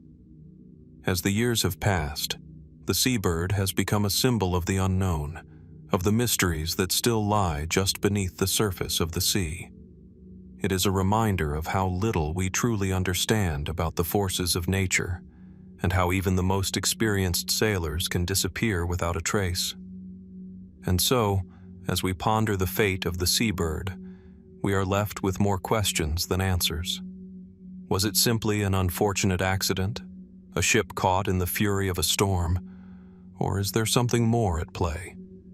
Could the Seabird have been the victim of something darker, something unexplained? Could the ocean itself hold secrets that we have yet to understand? Perhaps the answer lies hidden in the deep waters where the ship was last seen, or perhaps it remains just beyond our reach, waiting to be discovered in the years to come. Until then, the disappearance of the Seabird remains one of the many great maritime mysteries, unsolved, elusive, and forever haunting the waters it once sailed. In the dense, mist-covered woods of Tennessee, near the banks of the Red River, a strange and unsettling story has haunted the region for more than 2 centuries. It is a tale of inexplicable events, chilling manifestations, and an entity that seemed to hold the power to terrorize an entire family.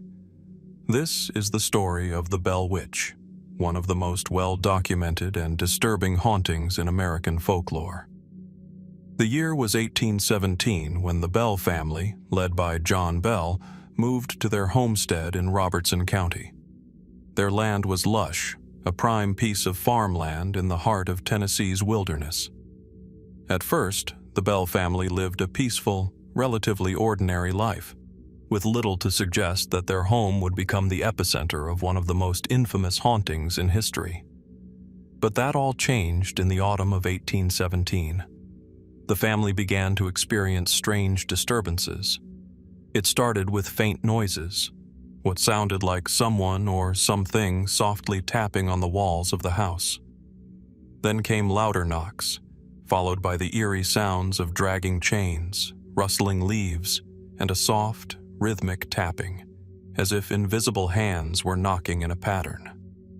At first, the Bells thought these noises were merely the result of the natural sounds of the surrounding forest, or perhaps some curious animals. But as the incidents continued, the reality of something far more sinister began to take shape. Soon, the sounds grew more disturbing, and the source of the disturbances began to take on a far more personal tone. The Bell family's daughter, Betsy, became the focus of the haunting. She reported being slapped, pinched, and struck by invisible forces. At times, the Bell family would hear the voice of a disembodied entity taunting them, speaking in strange, guttural tones, as if mocking their very existence. It wasn't long before the Bell family realized that they weren't alone in their home. that some unseen presence had taken up residence, and it was not inclined to leave. The entity's voice was later described by those who witnessed it as having a deep, grating quality, sometimes speaking in riddles, other times in a chillingly clear tone. Over time, the voice became more articulate and sinister, and it began to speak directly to the Bell family, addressing them by name and even revealing details about their lives that no one else could have known. The voice identified itself as Kate, an entity that claimed to be the spirit of a woman who had lived in the area long before the Bells. But its origins were far from clear. Was this an ancient spirit, a force from beyond the grave, or something else entirely? As the weeks and months passed, the haunting escalated. Strange phenomena began to occur around the Bell home. Objects would move without explanation, furniture would shift position, and the air itself would grow thick with a sense of dread. The Bells were not the only ones affected. Neighbors and visitors who came to the house found themselves subjected to the same eerie occurrences. Some even reported being physically harmed by the invisible force, scratched, bruised, and terrorized by the entity's malevolent presence. The story of the Bell Witch spread rapidly throughout the region, and soon people from all over came to witness the haunting firsthand. A number of individuals, scholars, preachers, and local leaders attempted to investigate the phenomenon, but they too found themselves confronted with the inexplicable. The entity would speak to them in unnerving ways, sometimes answering questions in a way that defied logic, and sometimes mocking the very idea of rational inquiry. One of the most famous encounters took place with the renowned preacher, James Johnston. When he visited the Bell household, the entity responded by speaking to him directly, ridiculing his faith, and even claiming that it would expose the hypocrisy of the clergy. As he attempted to exorcise the spirit, it responded by slapping him across the face, an act that left the preacher stunned and shaken. In time, it became clear that the Bell Witch was no ordinary haunting. It was not simply a manifestation of some troubled spirit, but something far more complex and disturbing. Some speculated that the Bell Witch was a poltergeist, a spirit capable of physical manipulation of objects and people. Others believed that it was a demonic entity sent to torment the family as a punishment for some unknown sin. Theories abounded, but none provided a clear or satisfying explanation for the strange and terrifying events that plagued the Bell family. VA. As for Betsy, the entity's interactions with her grew increasingly violent. It is said that the Bell Witch had a particular obsession with the young girl, and over time, the entity's torment became more pronounced. Betsy experienced physical assaults, being hit, slapped, and pinched by the invisible force, and her behavior became erratic, almost as though she were under the control of some external force. Eventually, she became so frightened and worn down by the supernatural attacks that she became physically ill. In 1821, after years of relentless torment, Betsy Bell reportedly called off her engagement to a local suitor, a decision that some say was influenced by the Bell Witch's influence on her life. The most dramatic moment of the haunting came when John Bell, the patriarch of the family, began to suffer increasingly severe health problems. His condition deteriorated rapidly, and he was often heard to speak of a dark, oppressive presence surrounding him. In what was described as a final act of malevolent energy, John Bell fell gravely ill, and soon after, he died. According to reports from the time, the Bell Witch claimed responsibility for his death, announcing that it had poisoned him. While modern scholars are skeptical of this claim, it remains one of the most enduring aspects of the legend. In the wake of John Bell's death, the haunting reportedly began to fade.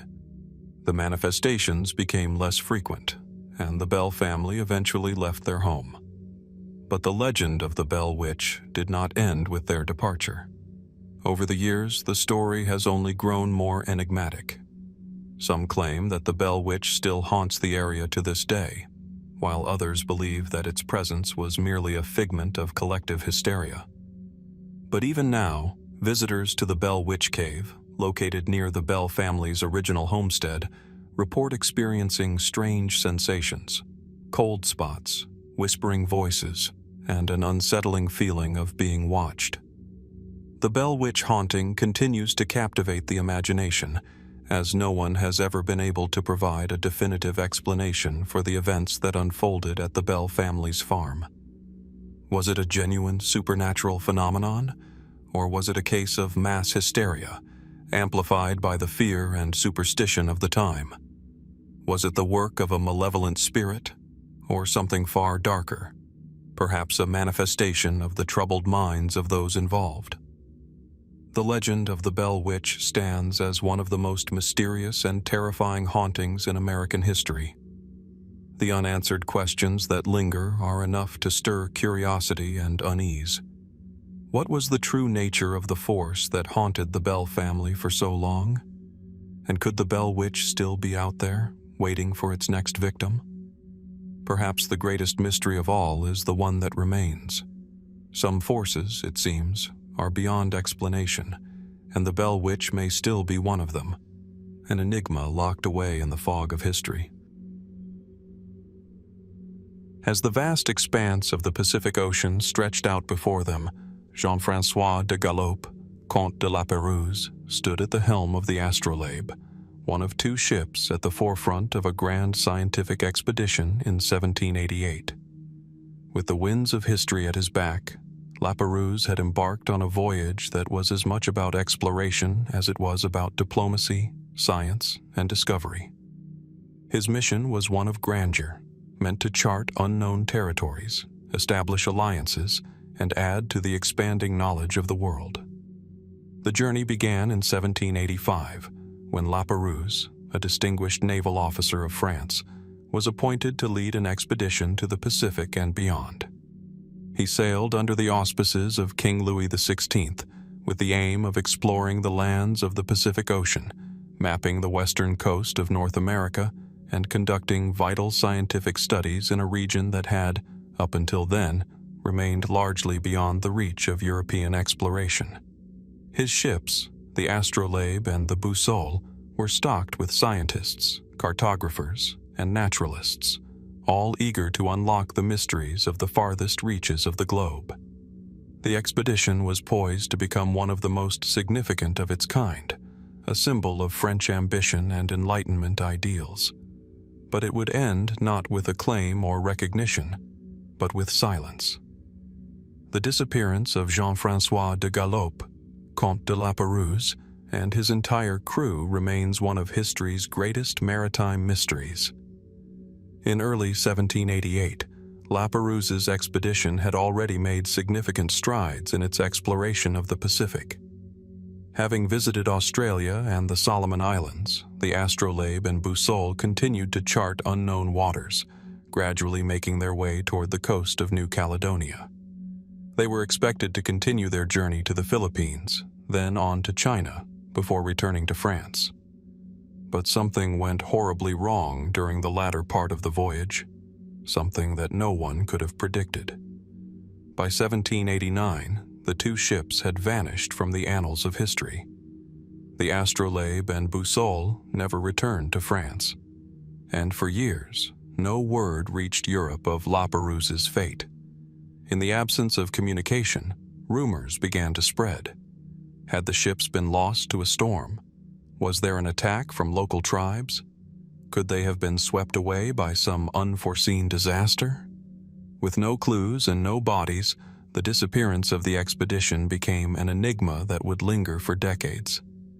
It wasn't until 1826, nearly 40 years later, that the first trace of the expedition was discovered.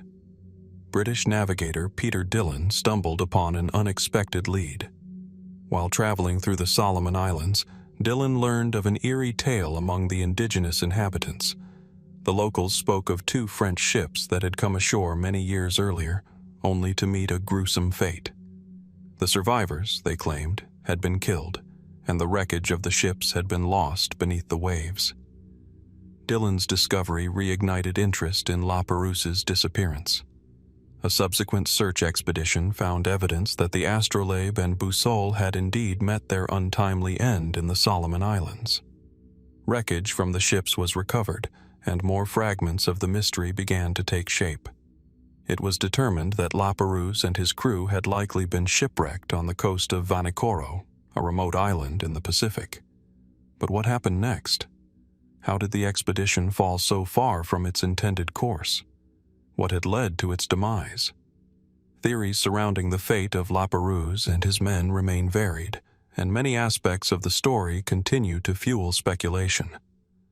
One of the most widely accepted explanations is that a series of navigational errors, coupled with the dangers of the uncharted waters around Vanikoro, contributed to the wrecking of the two ships.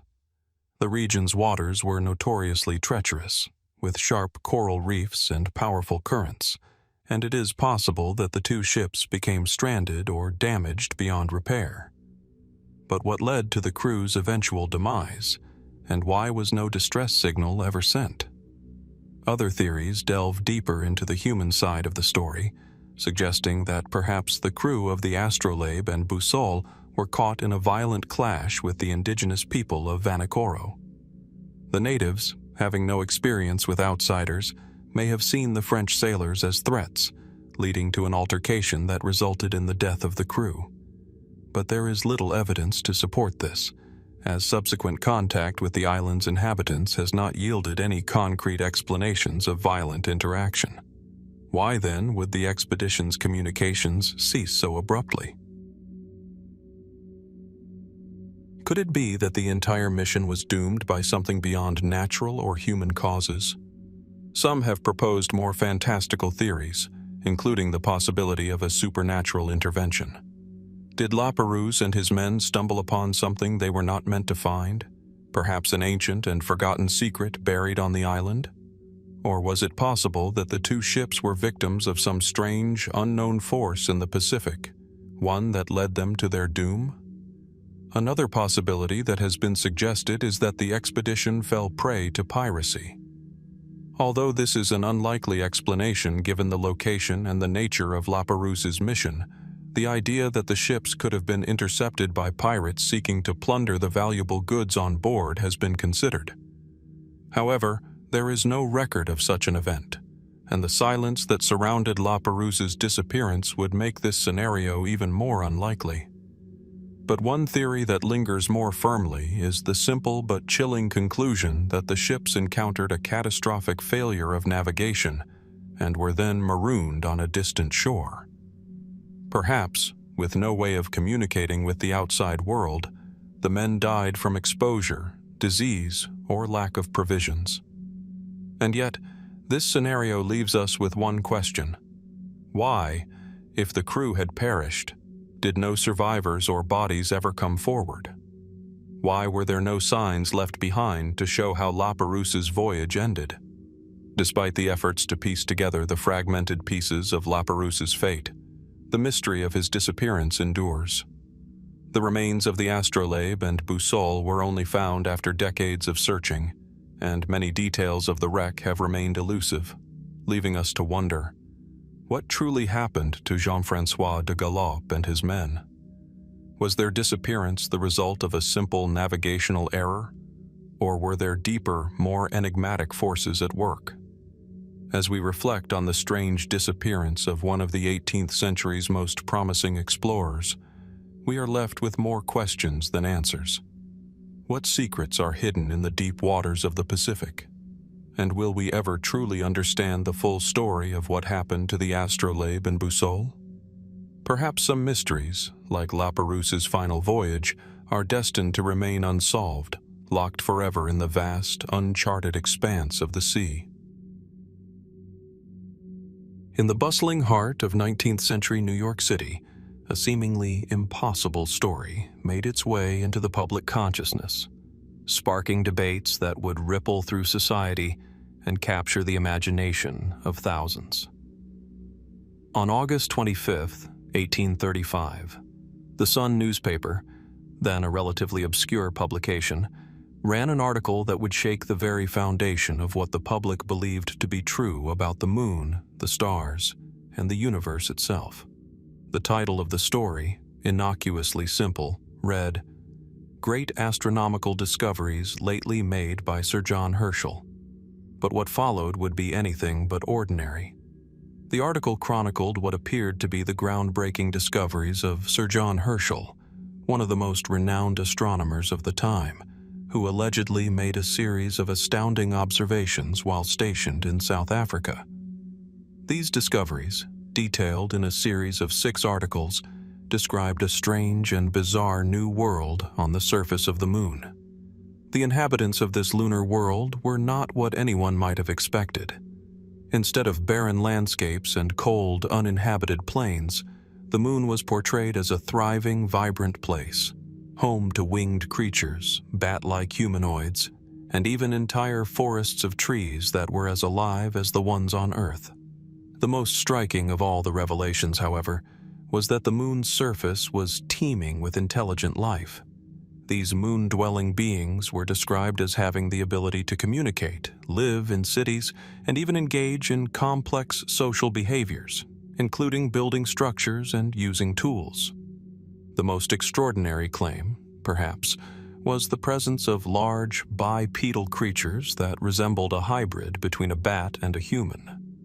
Their society was described as advanced and harmonious, with scientists, scholars, and rulers, a far cry from the lifeless rock that most had imagined when gazing up at the moon. But there was something peculiar about the way these stories were presented. The Sun did not claim that these discoveries were based on any personal speculation or the musings of an overzealous astronomer. Instead, it was framed as a report of real, verified observations. It was as though the discovery of a new world had been delivered directly into the hands of the public. The moon was no longer a cold, distant celestial body. It was a vibrant, teeming world, just waiting to be explored. What happened next was equally astonishing. The public, captivated by the sensational nature of the article, eagerly devoured each new installment.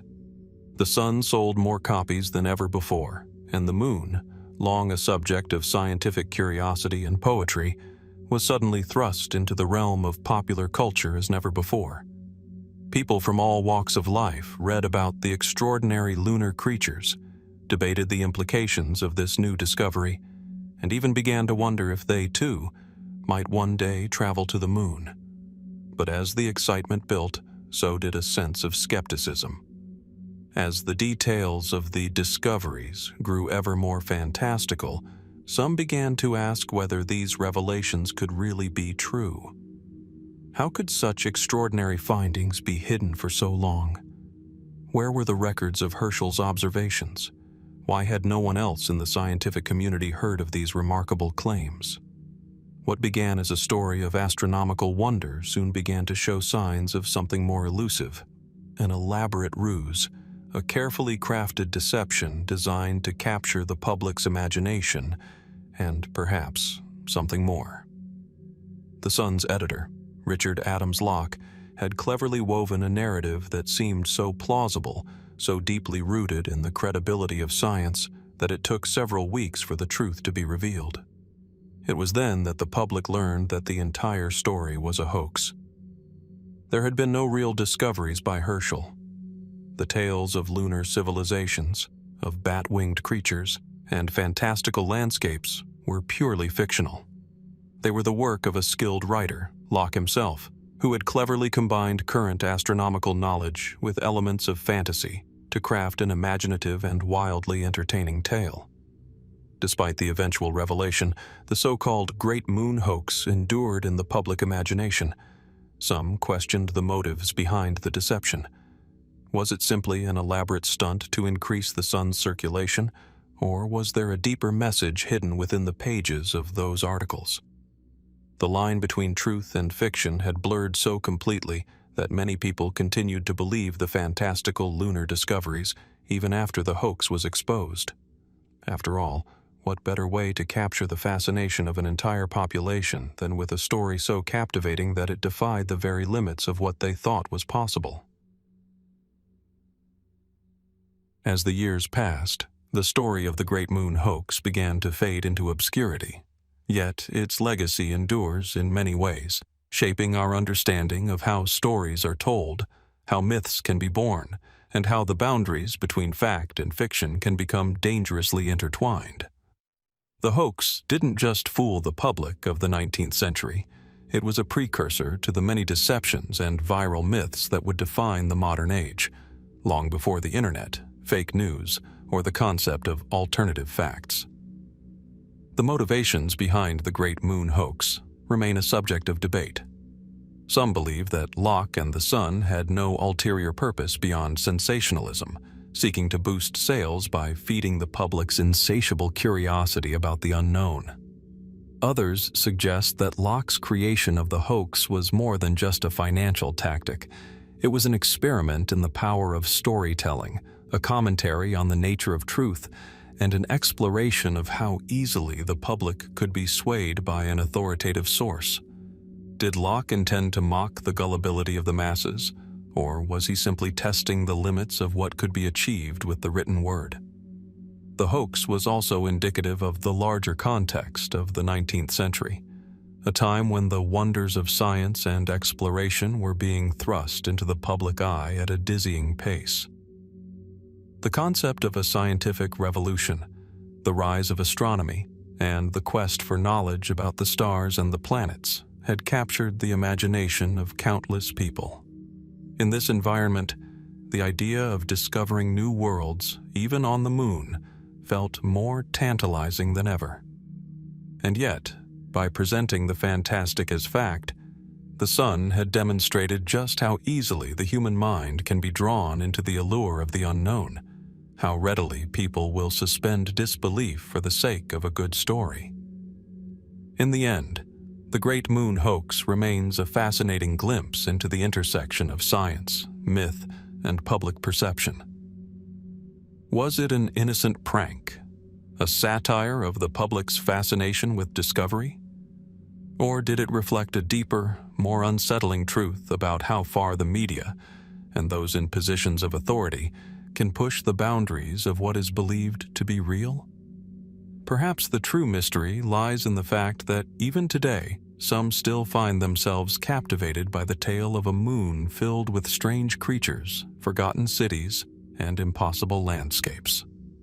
The Great Moon Hoax continues to haunt our cultural memory, a reminder that in a world driven by stories, sometimes the line between reality and fiction is far thinner than we care to admit.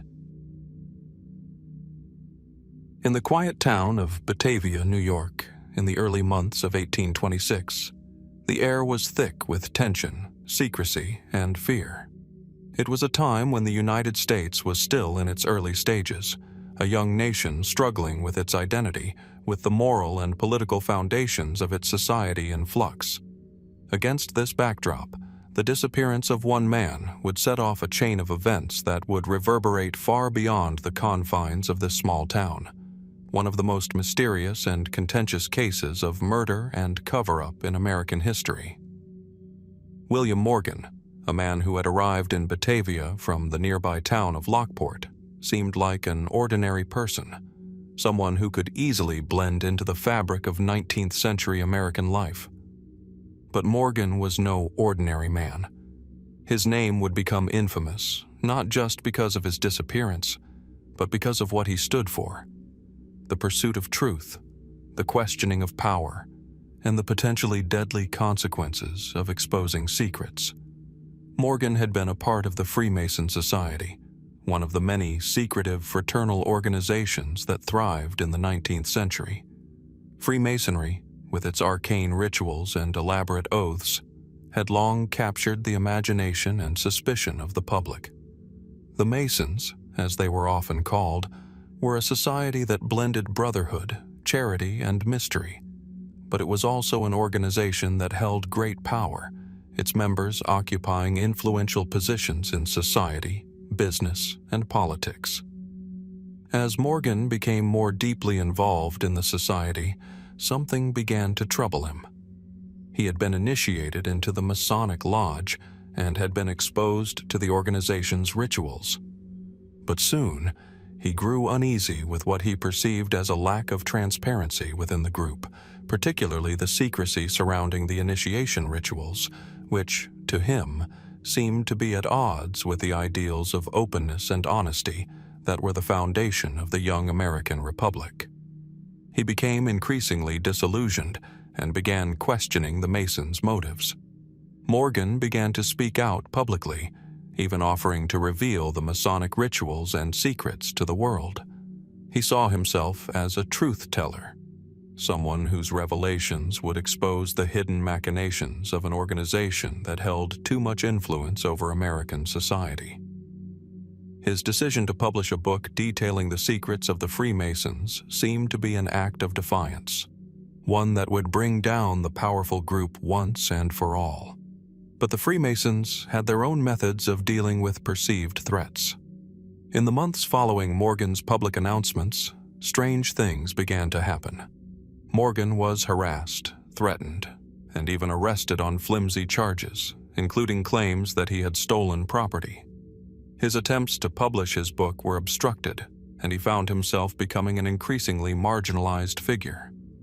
But perhaps the most chilling development of all was the growing suspicion that Morgan had made a powerful enemy, one that would stop at nothing to silence him. On the evening of September 11th, 1826, William Morgan disappeared without a trace. It is a disappearance that remains shrouded in mystery, and one that still raises more questions than answers. What happened to Morgan that night? Did he simply vanish into the night, leaving no sign of where he went? Or was he the victim of foul play? Many believe that Morgan was murdered by a group of Freemasons who saw his book as a direct threat to their secrecy and influence. Morgan's public declaration of his intention to expose the inner workings of the Masons had made him a target. In the months leading up to his disappearance, there were rumors that the Masons were preparing to take action against him, rumors that were later confirmed when witnesses claimed to have seen Morgan being forcibly taken from his home. Some reports even suggested that he had been locked in a room, held against his will, and eventually murdered by his captors. But what happened to Morgan's body? Despite an extensive search by the authorities, no physical evidence of his murder was ever found. No corpse was recovered. The Freemasons, whose members included many of Batavia's most prominent citizens, denied any involvement in the disappearance, and the authorities, despite some initial investigation, seemed unwilling to pursue the case with the fervor it required. As the weeks turned into months, suspicions grew, and the case took on a life of its own. Speculation ran rampant, with some even suggesting that Morgan's body had been buried in a secret Masonic cemetery, while others claimed that he had been thrown into the Niagara River. Still others believed that Morgan had been smuggled away to a distant land, far from the reach of the law, to live out his days in obscurity.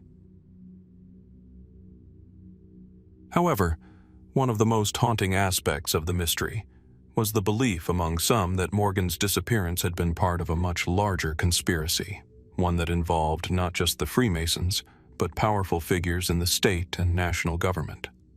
These theories posited that Morgan had been silenced because he was about to expose something far greater than the secrets of a fraternal organization, something that threatened the very fabric of American society. Some speculated that Morgan's murder was an act of political repression, one that revealed the extent to which the Freemasons and their allies would go to protect their influence.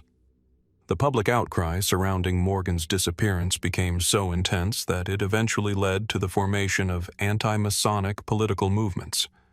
The case fueled suspicion and distrust of the Masons, particularly among the growing wave of populist movements in America, who saw the Freemasons as part of a larger, more insidious power structure. Morgan's disappearance and the subsequent conspiracy theories surrounding his death even led to the formation of political parties that sought to challenge the Masonic influence on American life. For years, the story of his murder would remain a rallying cry for those who believed in exposing corruption and secrecy. Yet, the mystery of William Morgan's disappearance remains unsolved to this day. Theories abound. but no definitive answers have ever emerged. Did Morgan truly meet a violent end at the hands of the Freemasons? Or did he somehow escape and live out the rest of his life in secrecy? Was his disappearance the result of a shadowy conspiracy? Or was it the tragic culmination of a man's obsessive desire to expose the truth, no matter the cost?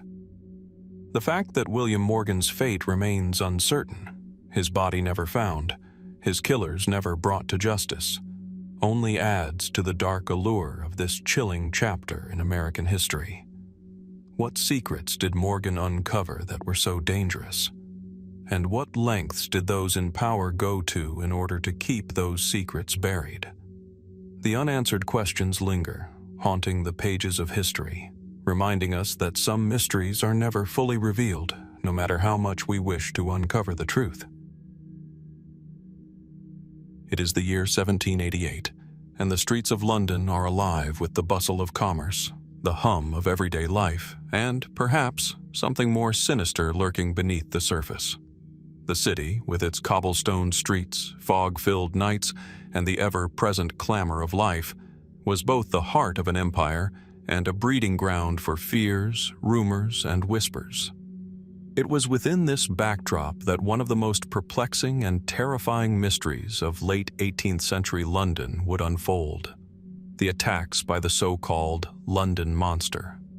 Imagine, if you will, the narrow, dimly lit alleys of the city, where the gas lamps cast long, flickering shadows on the brick buildings. The air is thick, damp, and heavy with the smells of industry, sweat, and the inevitable sting of coal smoke. It is a world in which the line between safety and danger seems all too easily blurred. And then, in this world, a series of brutal, inexplicable attacks on unsuspecting women would set the city on edge and send shockwaves of fear through its streets. The first known attack occurred in 1788, when a woman named Anne Porter was suddenly assaulted by a man who, in an inexplicable act of violence, slashed at her with a blade hidden beneath his coat. What made the attack all the more disturbing was the absence of any obvious motive. There was no robbery, no sexual assault, just an unprovoked attack that left Anne Porter deeply scarred, both physically and psychologically. Over the course of the next 2 years, similar attacks occurred throughout London, each one more terrifying than the last. The victims, all women, were slashed, scratched, and wounded, often in public spaces, on busy streets, in broad daylight, and near crowded marketplaces. Some were even disfigured in ways that defied easy explanation, their injuries suggesting a level of malice that seemed almost otherworldly. What made these attacks all the more puzzling was the identity of the perpetrator, or rather the lack of it. The London Monster, as the press would come to call him, was a phantom, a shadow that lurked just beyond the reach of the authorities. No one knew who he was, or even what he truly looked like. Victims offered conflicting descriptions of their assailant. Some spoke of a man with a large nose, others of a man with a peculiar gait. Still others of a figure who seemed to vanish into the crowds before anyone could properly identify him. Despite the attempts of law enforcement to capture the attacker, the London Monster continued to evade capture, seemingly taunting the city with each new attack. Rumors began to spread. Was this a single man acting alone? Or was there a group of attackers? Was this a case of madness? Or was there a more sinister force at play? Theories about the monster's identity ran rampant, ranging from the plausible to the downright fantastical. Some claimed the monster was a disgruntled lover seeking revenge. Others suggested he was an individual suffering from a form of mental illness. A more fringe theory emerged that the attacks were part of some dark ritual, an effort to invoke fear or to create chaos in an already volatile society. This speculation only fed into the growing anxiety and hysteria that gripped London's citizens, as the monster seemed to attack with impunity, leaving behind only terror in his wake. The press, ever eager to sensationalize such a bizarre case, played a central role in shaping public perception. The newspapers were filled with lurid accounts of the attacks, each one more grotesque than the last. The public's imagination was fired by these sensational stories, and the once thriving city was now consumed by paranoia and dread. Women, especially, began to live in fear, cautious of even the most mundane of encounters in the streets, wary of any man who might seem out of place. In response to the growing panic, the authorities launched a series of investigations, hoping to bring the unknown assailant to justice. But despite their best efforts, the case remained baffling. Witnesses were too frightened to speak up, or their accounts were inconsistent. Some women who had been attacked, despite their injuries, were reluctant to testify, perhaps fearing further retribution.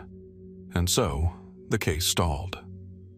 Then, in 1790, the London monster's reign of terror seemed to come to an abrupt end. The attacks stopped as mysteriously as they had begun, leaving Londoners to wonder whether the monster had simply grown bored, moved on to another city, or, most disturbingly, was preparing for his next wave of violence. No one knew for certain, and the sense of unresolved tension in the city only deepened. In the aftermath, the mystery of the London monster seemed destined to become one of history's many forgotten enigmas. Yet, even today, scholars, historians, and amateur detectives continue to revisit the case, still haunted by the unanswered questions surrounding the identity of the assailant and the nature of the attacks. Was the London monster a single, deranged individual? Or were the attacks the work of multiple perpetrators? And what could possibly explain the sudden cessation of the attacks? Had the monster been caught? Had he simply grown bored of his sadistic game? What makes the case of the London monster particularly eerie is the fact that, despite the relentless investigations, no definitive answers have ever emerged. There were no witnesses who could clearly identify the attacker. The crimes were never conclusively solved, and the true motives of the London monster remain shrouded in mystery. Even the identity of the man, or men, behind the attacks was never conclusively revealed. Was the assailant an isolated madman, a rogue figure outside the boundaries of society's understanding? Or was this a reflection of some deeper societal ill, an unspoken manifestation of the fear and unease that gripped the populace during a time of social unrest? Perhaps the most unsettling aspect of this mystery is its unresolved nature. The London monster's story was not one of a simple criminal act, but rather a reflection of the darker undercurrents that ran beneath the surface of London society. It's easy to wonder, was the monster just a figure of terror, or was he something more? A symbol of something deeper, a manifestation of the collective fears that still haunt us today? What, then, does the mystery of the London monster reveal about our own understanding of fear, the unknown, and the things that lurk in the shadows of history? Why does this haunting case still captivate our imagination, even 2 centuries after it began? The answers may lie hidden in the foggy streets of London, in the distant echoes of a time long past. And perhaps, just perhaps, the true nature of the London monster will remain a mystery, forever woven into the fabric of the city's history. What could the London monster's legacy reveal about us? And how much do we truly know about the nature of fear itself? The mystery remains unsolved, a chilling reminder that some questions may never find their answers and some shadows will always remain. The dense tropical jungles of the Philippines have always been a place of mystery. Even in the 1800s, as explorers and colonizers ventured deeper into its remote corners, much of its land remained untouched, veiled in layers of secrecy and myth. Here, the jungle was more than just a physical landscape. It was a realm where stories of the supernatural flourished, where strange creatures were said to roam, and where the line between reality and folklore seemed to blur. It was in this world that the Berbalang, a mysterious entity, would make its first appearance, a phenomenon that remains unexplained to this very day. Picture, if you will, the Philippine island of Mindanao, shrouded in the heavy heat of the midday sun. Towering trees, their leaves lush and dark, form a near impenetrable canopy above. The air smells of damp earth and decaying vegetation, and the dense underbrush is alive with the distant sounds of wildlife. Creatures moving in the shadows, unseen but unmistakably present. It is within this natural maze that the stories of the Berbalang began to surface, often in hushed tones among the locals, but soon attracting the attention of outsiders. The first recorded sightings of these strange creatures came in the early 1800s, a time when the Philippines was under Spanish colonial rule. Foreigners, particularly those from the West, had started to report unusual events while exploring the island's remote regions. Their accounts, though inconsistent, all spoke of something eerie and unsettling. Humanoid figures, often described as having the appearance of large skeletal beings, with glowing eyes and a disturbing tendency to attack from the air. These creatures, known as Berbalang or Berbalang, were said to swoop down from the trees or from the sky itself, descending upon their victims with terrifying speed. The Berbalang was described in many ways, but the most consistent accounts painted a picture of a creature that was half human, half animal, with a distinct predilection for stalking the living. In some versions of the story, the creatures were said to be shapeshifters, able to transform into flying beasts or hide among the shadows of the jungle. In other tales, they were supernatural beings with an insatiable hunger for human flesh. Some versions even went so far as to claim that the Berbalang could consume the souls of the dead, rising up from their graves to continue feeding on the living.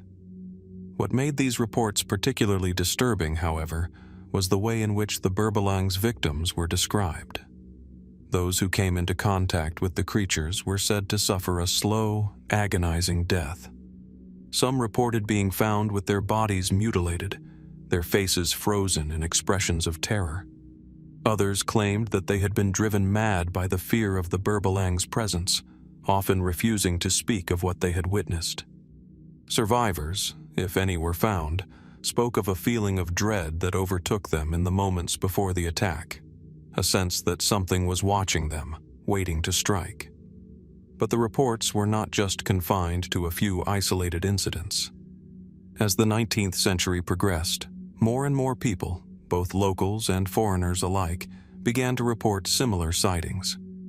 The stories of the Berbalang began to spread beyond the jungles of Mindanao, reaching the ears of sailors, missionaries, and explorers who passed through the region. Some dismissed the reports as mere superstition, the product of overactive imaginations or the result of local folklore taking root in the minds of outsiders. Others, however, were not so quick to dismiss the phenomenon. As the phenomenon gained attention, some began to speculate on what the Berbalang could actually be. Was it a species of animal unknown to Western science? Perhaps a large predatory bird with bizarre and frightening characteristics? Or was it something more enigmatic, a form of spiritual or supernatural entity that had eluded explanation for centuries? Some of the more rational explanations suggested that the creatures described in the reports were merely large birds, such as eagles or vultures, whose size and appearance could easily be misinterpreted by those unfamiliar with the local wildlife. This theory, however, did little to account for the peculiar behaviors attributed to the Berbalang, such as its ability to attack at will, its supposed ability to change shape, and its relentless pursuit of its victims. Another theory proposed that the Berbalang were not creatures at all, but rather a form of mass hysteria. In an era where colonialism, war, and disease ravaged the population, could the fear of the unknown have triggered these strange reports? Was it possible that people, suffering from the trauma of living in such a hostile environment, had created a shared mythology to explain the inexplicable? The Berbalang could be a manifestation of collective fear, a way to personify the dangers that lurked within the jungle and the minds of the people who lived on the fringes of civilization. And yet, for all the possible explanations, there were still elements of the Berbalang phenomenon that defied easy categorization. The most compelling aspect of the mystery was the fact that it was not confined to any one group of people. It wasn't just foreigners who encountered the creatures, but also locals who had lived in the jungles of Mindanao for generations. These were not individuals prone to superstition. They were seasoned inhabitants who had grown accustomed to the dangers of the land. And yet, their encounters with the Berbalang were no less terrifying, with many of them reporting the same disturbing characteristics as the foreign explorers. One particularly unsettling account, written by a Spanish missionary in the 1800s, describes a group of villagers who were said to have been attacked by the Berbalang while traveling through the jungle.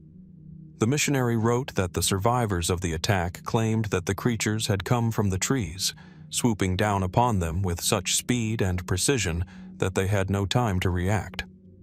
The villagers described the creatures as having an unnaturally long wingspan and glowing red eyes, and they spoke of hearing strange guttural sounds in the air as the creatures circled above them.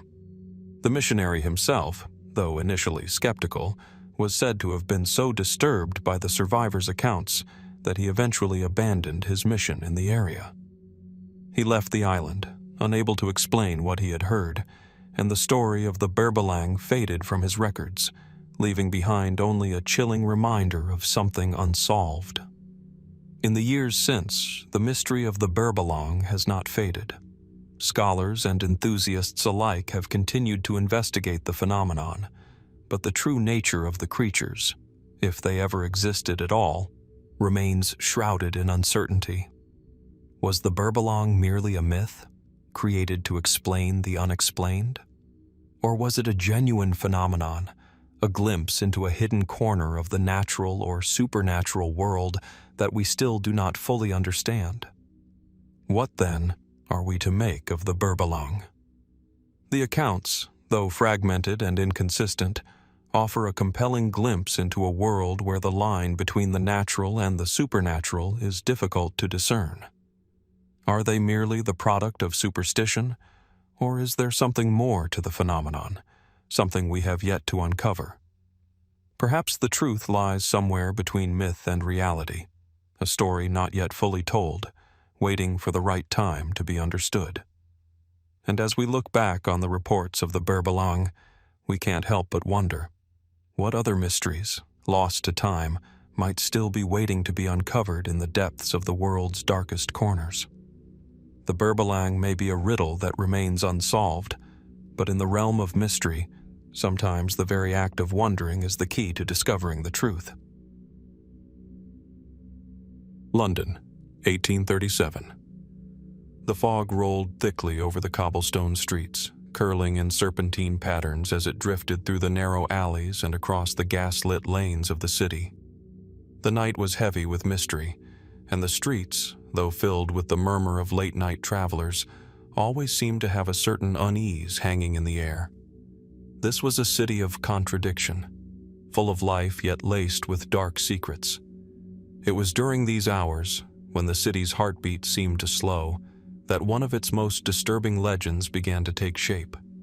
Spring-heeled Jack, an elusive, shadowy figure, first emerged in the public consciousness around this time, and the sightings of this mysterious entity would continue to haunt London for decades.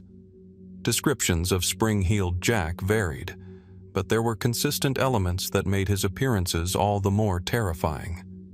He was said to possess extraordinary physical abilities, able to leap high into the air, his jumps defying all natural explanation. Some reports even claimed he could bound over rooftops, disappearing into the night with an agility no human could replicate. But what made these reports even more chilling were the details surrounding his encounters.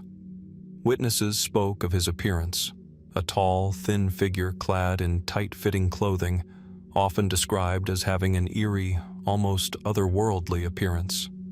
His face was said to be terrifying, sometimes glowing with an unnatural light, with eyes that gleamed like fire. His fingers were said to be claw-like, and in some versions of the story, he was rumored to have a grin that was as unnerving as his other features.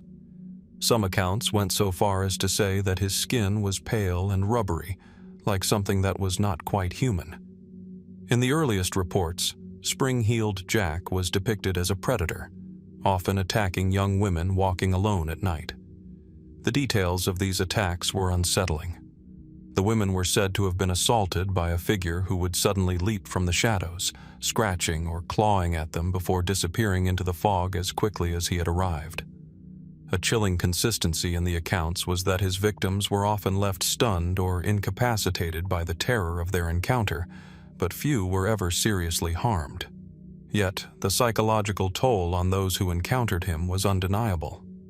One of the earliest and most famous accounts came in 1837, when a young woman named Mary Stevens was walking in Clapham Common. She reported that she was suddenly approached by a man who leapt out from the shadows. In an instant, he attacked, grabbing her, clawing at her clothes and skin, before making a swift escape, leaping away with a surprising agility. The attack was so sudden, so shocking, that she was left in a state of hysteria. When police began to investigate, they found that this was not the first such incident. Other young women had reported similar attacks, though none could offer any physical evidence of the assailant. But what made Spring-Heeled Jack's appearances even more bizarre were the descriptions of his mannerisms. He was no mere figure of terror. He was also a trickster, even playful at times. One witness claimed that Jack had grinned as he leapt over a hedge, disappearing into the mist. Another reported that he had laughed, an unsettling, high-pitched cackle, as he disappeared into the shadows. These details painted a picture of a figure who was not simply an attacker, but something more sinister and unsettling, something that toyed with its victims before slipping away into the darkness. As the reports continued, many theories emerged to explain the phenomenon. Some believed Spring-Heeled Jack was simply a masked man, someone using the cloak of darkness to carry out a series of attacks. A few suspected he was a member of the elite or some form of aristocratic prankster, playing on the fears of the common people for his own amusement. The police even pursued a number of suspects, including prominent individuals and known criminals, but none of these theories provided a satisfying explanation. One suggestion was that Spring-Heeled Jack might be a supernatural figure, some form of demon or phantom from the depths of folklore. His ability to leap great distances, his glowing eyes, and his ability to appear and disappear with such speed seemed to suggest something beyond human capabilities. Some believed he might have been a creature from the realm of nightmares, an entity summoned from the depths of the human subconscious, manifesting itself in the very heart of London's darkest streets. In the 1840s and 1850s, sightings of Spring-Heeled Jack began to spread beyond London, reaching other parts of the United Kingdom. It wasn't just in the shadowy lanes of the capital that people were encountering the strange figure. Reports began to trickle in from rural towns and villages, places where one would expect such tales to be even more fantastical. And yet, the stories remained consistent, each one describing the same eerie figure who could leap great distances, vanishing before anyone could catch a clear glimpse of him. As the years wore on, the legend of Spring-Heeled Jack grew. His attacks, though rare, continued to generate fear and fascination in equal measure. Some suggested that he was a man driven by madness, a being who found pleasure in terrorizing the most vulnerable members of society. Others speculated that he might have been a fugitive from justice, using his strange abilities to elude capture. But perhaps the most curious explanation was the suggestion that he was some kind of early industrial experiment gone wrong.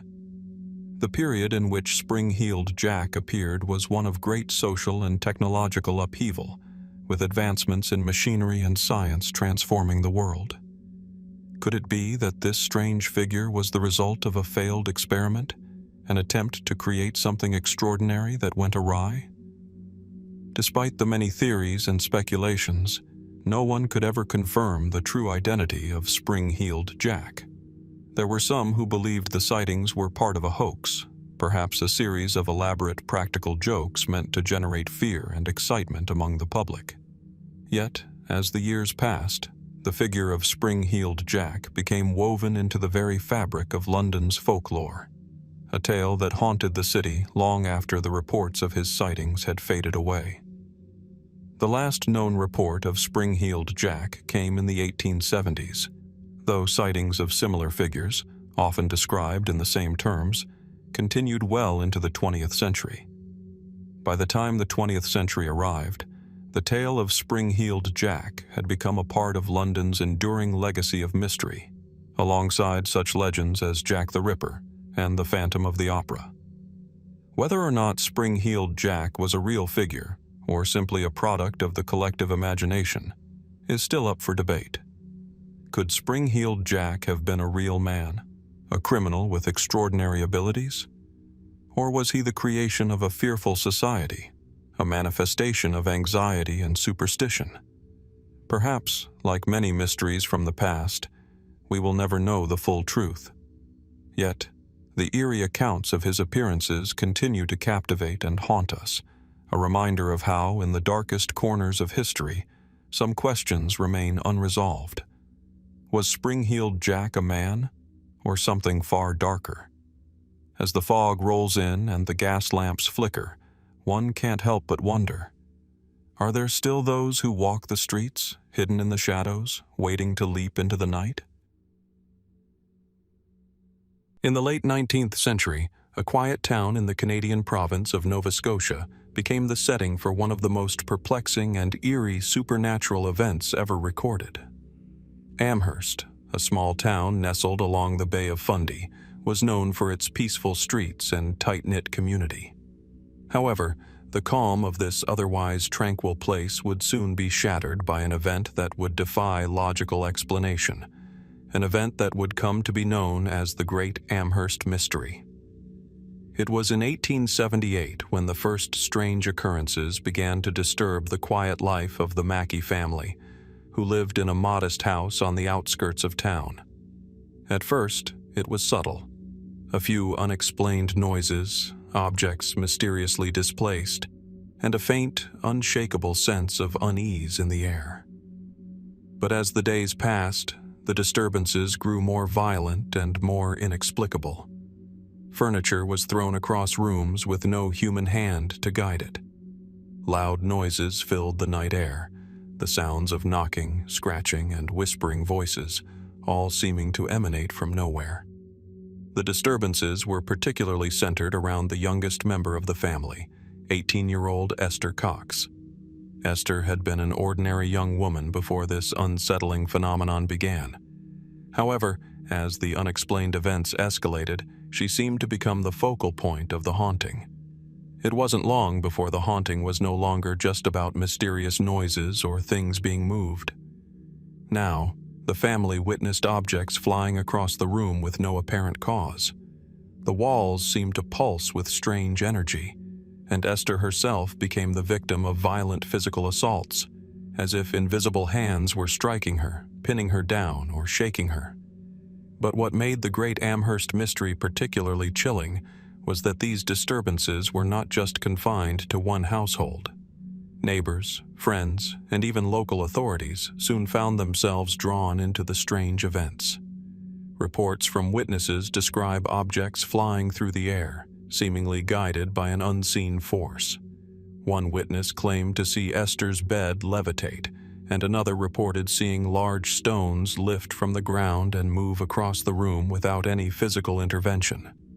The local constable, skeptical of the early reports, initially dismissed the events as a result of local superstition or perhaps a simple case of hysteria. But as more and more people began to witness the supernatural occurrences, the story spread, and it wasn't long before the Mackey household became a center of fascination and fear. What made this case particularly intriguing was the way it seemed to defy all traditional explanations of haunting. This wasn't a poltergeist simply moving objects. It was an active force, as if something, or someone, was trying to communicate or make its presence known. Curiously, Esther herself was often the subject of these events. At one point, she was allegedly struck by an invisible force, thrown to the ground, and forced into a trance-like state. During these moments, it was claimed that Esther would speak in a voice not her own, sometimes with a tone that was unfamiliar, even malevolent. Onlookers would report hearing strange, guttural sounds coming from her, as if she were being controlled by some external force. She was even said to have been levitated several feet off the ground during these episodes, her body moving in ways that seemed physically impossible. Many of the disturbances seemed to target Esther, but the supernatural occurrences also affected others. Local newspapers began to report the events, fueling widespread curiosity. Some even speculated that the disturbances might be the work of an evil spirit or demon, one that had somehow attached itself to Esther. Others wondered if this was an elaborate hoax designed to manipulate the public for personal gain, though the testimony of so many witnesses made that theory seem less plausible. One of the most striking aspects of the Amherst mystery was the sheer variety of phenomena that were reported. There were accounts of strange writing appearing on walls, messages that seemed to be written by an invisible hand. Some reports described objects spontaneously combusting, or flames shooting out from nowhere. At one point, it was even suggested that the entity responsible for the disturbances was capable of telepathic communication, as Esther allegedly spoke about events in the lives of others with no way of knowing them beforehand. The mystery seemed to be expanding beyond the boundaries of physical phenomena and delving into the realms of the unexplained. As the phenomena continued, the Mackey family sought the help of a local physician, Dr. Thomas H. Clark. Dr. Clark, too, became captivated by the strange occurrences. He reportedly witnessed Esther's levitation and even claimed to have seen her exhibit signs of supernatural strength, capable of moving heavy furniture with seemingly no effort. Despite his professional skepticism, the doctor's own testimony added a layer of credibility to the growing mystery. He even went so far as to contact several spiritualists who suggested that the disturbances could be the work of a restless spirit seeking attention. But just as the mystery grew, so too did the theories attempting to explain it. Some believed that the phenomenon was an example of what is known as poltergeist activity, a term used to describe unexplained events, often associated with emotional turmoil or repressed feelings. Could Esther's emotional state have triggered the events? Could the disturbances have been an unconscious projection of her inner turmoil, a manifestation of something hidden deep within her psyche? Others suggested that Esther herself was deliberately causing the disturbances, but this theory was quickly dismissed, especially as so many others were witness to the events. With no clear explanation forthcoming, the Great Amherst mystery began to fade from public view, though it never completely disappeared from the annals of strange history. The mystery surrounding Esther Cox's haunting was never fully resolved. While some explanations were put forward, none seemed to provide the certainty that people craved. The haunting, which had spanned a period of months, ultimately stopped as suddenly as it had begun. Esther, after enduring the traumatic experiences, eventually left Amherst, and the disturbances ceased. What was the cause of the Great Amherst mystery? Was it a simple case of mass hysteria, with the Mackey family's emotional distress fueling the eerie occurrences?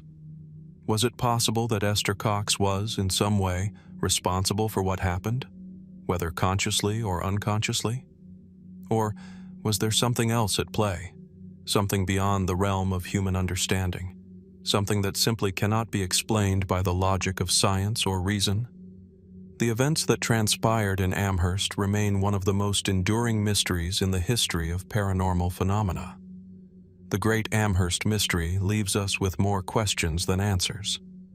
How can a mystery of this magnitude, witnessed by so many and documented by the press, remains so elusive? Theories abound, but none provide a definitive explanation.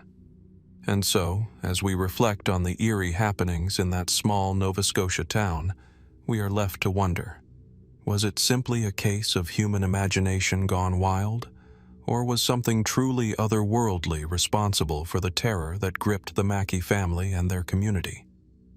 The truth remains buried in the fog of history, and it is a mystery that continues to haunt those who seek to understand it. At the turn of the 19th century, the world was rife with tales of uncharted territories, exotic lands, and the promise of new beginnings. Exploration was a fever that swept across Europe, driven by curiosity and ambition. It was an age when the maps of the world were still being filled in, where the allure of the unknown could capture the hearts of dreamers, adventurers, and even those desperate for a fresh start. One such tale would take a dark turn, unraveling the lives of hundreds of people who sought a new life in a place that, for many, existed only in the imagination. Poyais. Poyais was advertised as a lush, prosperous, and utopian paradise, a land of fertile soil, abundant natural resources, and a welcoming government. This new country, supposedly nestled in the heart of Central America, was said to be rich in gold and the perfect place for settlers to build new lives free from the turmoil and poverty of Europe. The man who made these promises was a charismatic, ambitious, and self-proclaimed ruler by the name of Gregorio José de Rivas, who claimed to be the king of Poyais. The story begins in 1822, when Rivas, a former soldier from the region now known as Honduras, found himself in London, attempting to convince investors, settlers, and even the British government that Poyais was the next great frontier. He used his connections and charm to spread the word.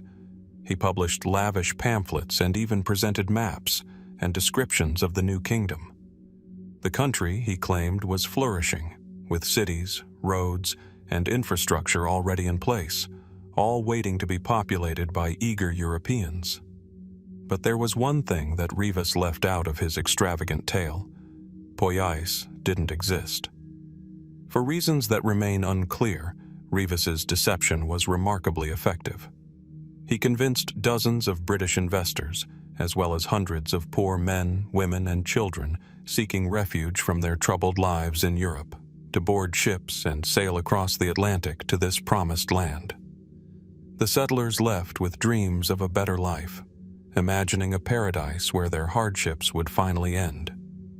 In 1822, the first group of settlers sailed from England to Poyais. Upon arrival, they were met with shock.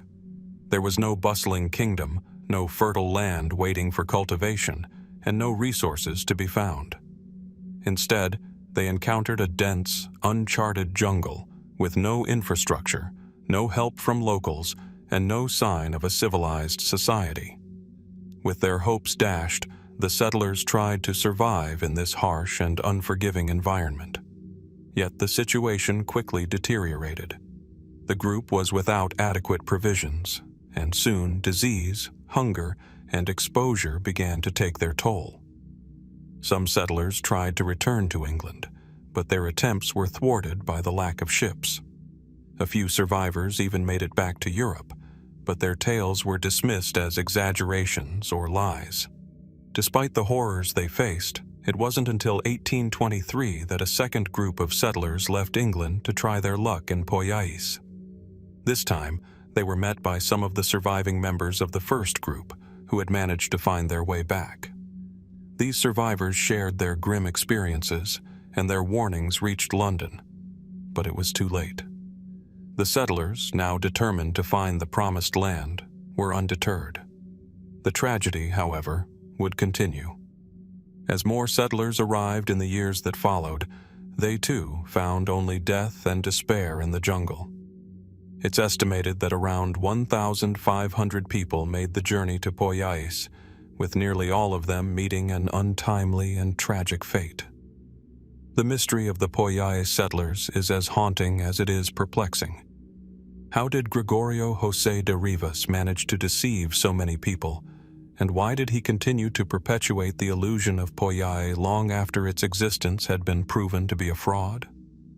What happened to those who perished in the jungles of Central America, and why were their deaths allowed to happen without a full investigation? Theories and speculations.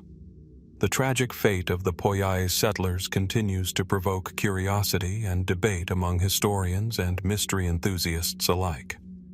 While the facts of the case are clear, many people died, and the land they sought never existed. The reasons behind Rivas's actions remain a subject of speculation. One possibility is that Rivas was a con man, driven by the prospect of wealth and power. By fabricating an entire nation, he could have convinced people to invest in his grand dream of a new society, all the while taking their money and using it to fund his lavish lifestyle. Perhaps his ambition blinded him to the suffering of those he deceived, as he focused solely on building his own image as a ruler, no matter the cost. But if this was the case, why did he persist in the deception even after the first wave of settlers returned to England with their tragic tales? Could Rivas have believed in his own vision of Poyais? It's possible that he was so enamored with his creation, a country of wealth and prosperity, that he was able to convince himself and others of its existence, even in the face of mounting evidence to the contrary. In the 19th century, information was not as easily disseminated as it is today, and the lack of reliable communication made it easy for such grand schemes to thrive. Rivas may have convinced himself and his followers that they were simply in the midst of a temporary setback, and that the land would soon reveal its true potential. Perhaps he believed that all he needed was more settlers, more investment, and more time. Another possibility is that the Poyais incident was not a deliberate act of fraud, but rather a tragic misunderstanding. Some have speculated that Rivas may have actually believed in the existence of Poyais, basing his descriptions on misleading reports, rumors, or misinterpreted accounts from indigenous people. Perhaps he convinced himself that he was truly offering a new land for settlement, only to discover too late that the world he had described was only in his mind. But despite the myriad theories and ideas that swirl around the case, the question remains: what happened to the settlers who never returned? The fact that no one truly knows the fate of all those who disappeared into the jungles of Central America adds an eerie layer to the mystery. Did the survivors of Poyais manage to return home? And if so, why were they never heard from again? Were their stories intentionally buried, silenced by forces who did not want the scandal to tarnish the image of the settlers' noble intentions? Or were there other, more sinister forces at play in the jungles of Poyais? Forces that would remain hidden from view. As time passed, the memory of Poyais slowly faded from public consciousness. But the tragedy remains one of the most haunting episodes in the history of colonial exploration. The settlers who were lost to the jungles of Central America remain a symbol of the perils of blind ambition, misplaced trust, and the human desire to escape the confines of one's reality. The truth about Poyais may never be fully understood. The maps may have been drawn, but the land was never found. The promises of a bright future were shattered, and the settlers who followed those promises into the unknown were lost. What remains is an eerie void in the historical record, one that continues to haunt those who seek to unravel its mystery. How many lives were lost, and why did the deception continue for so long? Could it have been avoided, or was the dream of Poyais an inevitability, a tragic tale written in the stars of history? The disappearance of the Poyais settlers will forever stand as a reminder that sometimes the most terrifying mysteries are not just the ones we can't solve, but the ones that leave us questioning what could have been. In the late 19th century, a strange phenomenon swept across the skies of America. one that would leave a lasting imprint on the collective imagination. It began in 1896, when reports of mysterious airships began to emerge, stretching from the far west to the east. These sightings, marked by descriptions of flying machines unlike anything the world had ever seen, were soon to become a widespread enigma, sending ripples of intrigue and fear through the populace. The accounts of these sightings were often vivid and full of detail, yet curiously consistent in the broad strokes. Witnesses described large cigar-shaped objects with illuminated windows and sometimes propellers, gliding silently or buzzing through the night skies. The airships were said to emit lights, often described as brilliant and strange, casting an eerie glow upon the landscape below. Those who saw them reported that the objects moved with impossible speed, sometimes hovering, and at other times accelerating into the distance. Many observers spoke of hearing the noise of an engine or propellers, while others reported silence, as if the crafts defied all laws of aviation known at the time. One of the first and most widely discussed sightings took place in Sacramento, California on November 17, 1896, when a man named William H.S. McAllister claimed to have seen a cigar-shaped object, which was brightly lit, hover over his farm for several minutes before disappearing. Soon after, similar reports began to pour in from all over the United States. From Nevada to Kansas, from the Midwest to the East Coast, the airship sightings grew in number and intrigue. The stories came from towns big and small, with witnesses ranging from farmers and laborers to prominent businessmen and officials. The media took notice, and newspapers across the country began to carry headlines such as "Mysterious Airship Reported Flying Over California" and "What is this strange object in the sky?" What was going on? Could it be that a new kind of aircraft had been developed in secret? If so, by whom and for what purpose? Was this the dawn of a new era of flight, or was it something else entirely? As more people came forward with their own accounts, the descriptions of the mysterious ships varied only slightly, reinforcing the idea that something truly unusual was occurring. Some witnesses reported seeing an airship piloted by human-like figures, while others described the machines as empty, as if operated by unknown forces. It's important to note that while the sightings were numerous, they were not universally accepted as truth. Many skeptics suggested that the reports were nothing more than hoaxes, hallucinations, or mass hysteria. The idea that such craft could exist in an era where human flight was still in its infancy seemed too far-fetched. Yet, the stories continued, with more and more people coming forward, convinced that they had seen something extraordinary. In November 1897, a particularly striking report from Aurora, Texas, caught the public's attention. According to the story, a flying machine, described as a cigar-shaped craft, had crashed on a local farm. The object was said to have exploded upon impact, scattering debris across the land. The most chilling part of the tale, however, was the alleged discovery of the remains of a strange creature at the crash site. Descriptions of this being varied, but it was often said to have a humanoid shape, with features too alien to be easily understood. Some reports even suggested that the creature was a pilot who had perished in the crash. Despite this tantalizing account, there were those who were quick to question the veracity of the Aurora incident. No photographic evidence was ever produced, and the story was dismissed by many as a fabrication or an exaggeration. Yet, the legend persisted, and in the decades that followed, the Aurora crash became a cornerstone of UFO folklore, feeding into the idea that these airship sightings were not merely the result of human invention, but potentially something far more mysterious and inexplicable. So, what were these airships? Mainstream explanations focused on the idea that the sightings were the result of human-made aircraft, likely balloons or dirigibles, that were being experimented with in secret. The Zeppelin, for example, had been in development in Europe since the late 1800s, and it's possible that early prototypes were tested in the United States.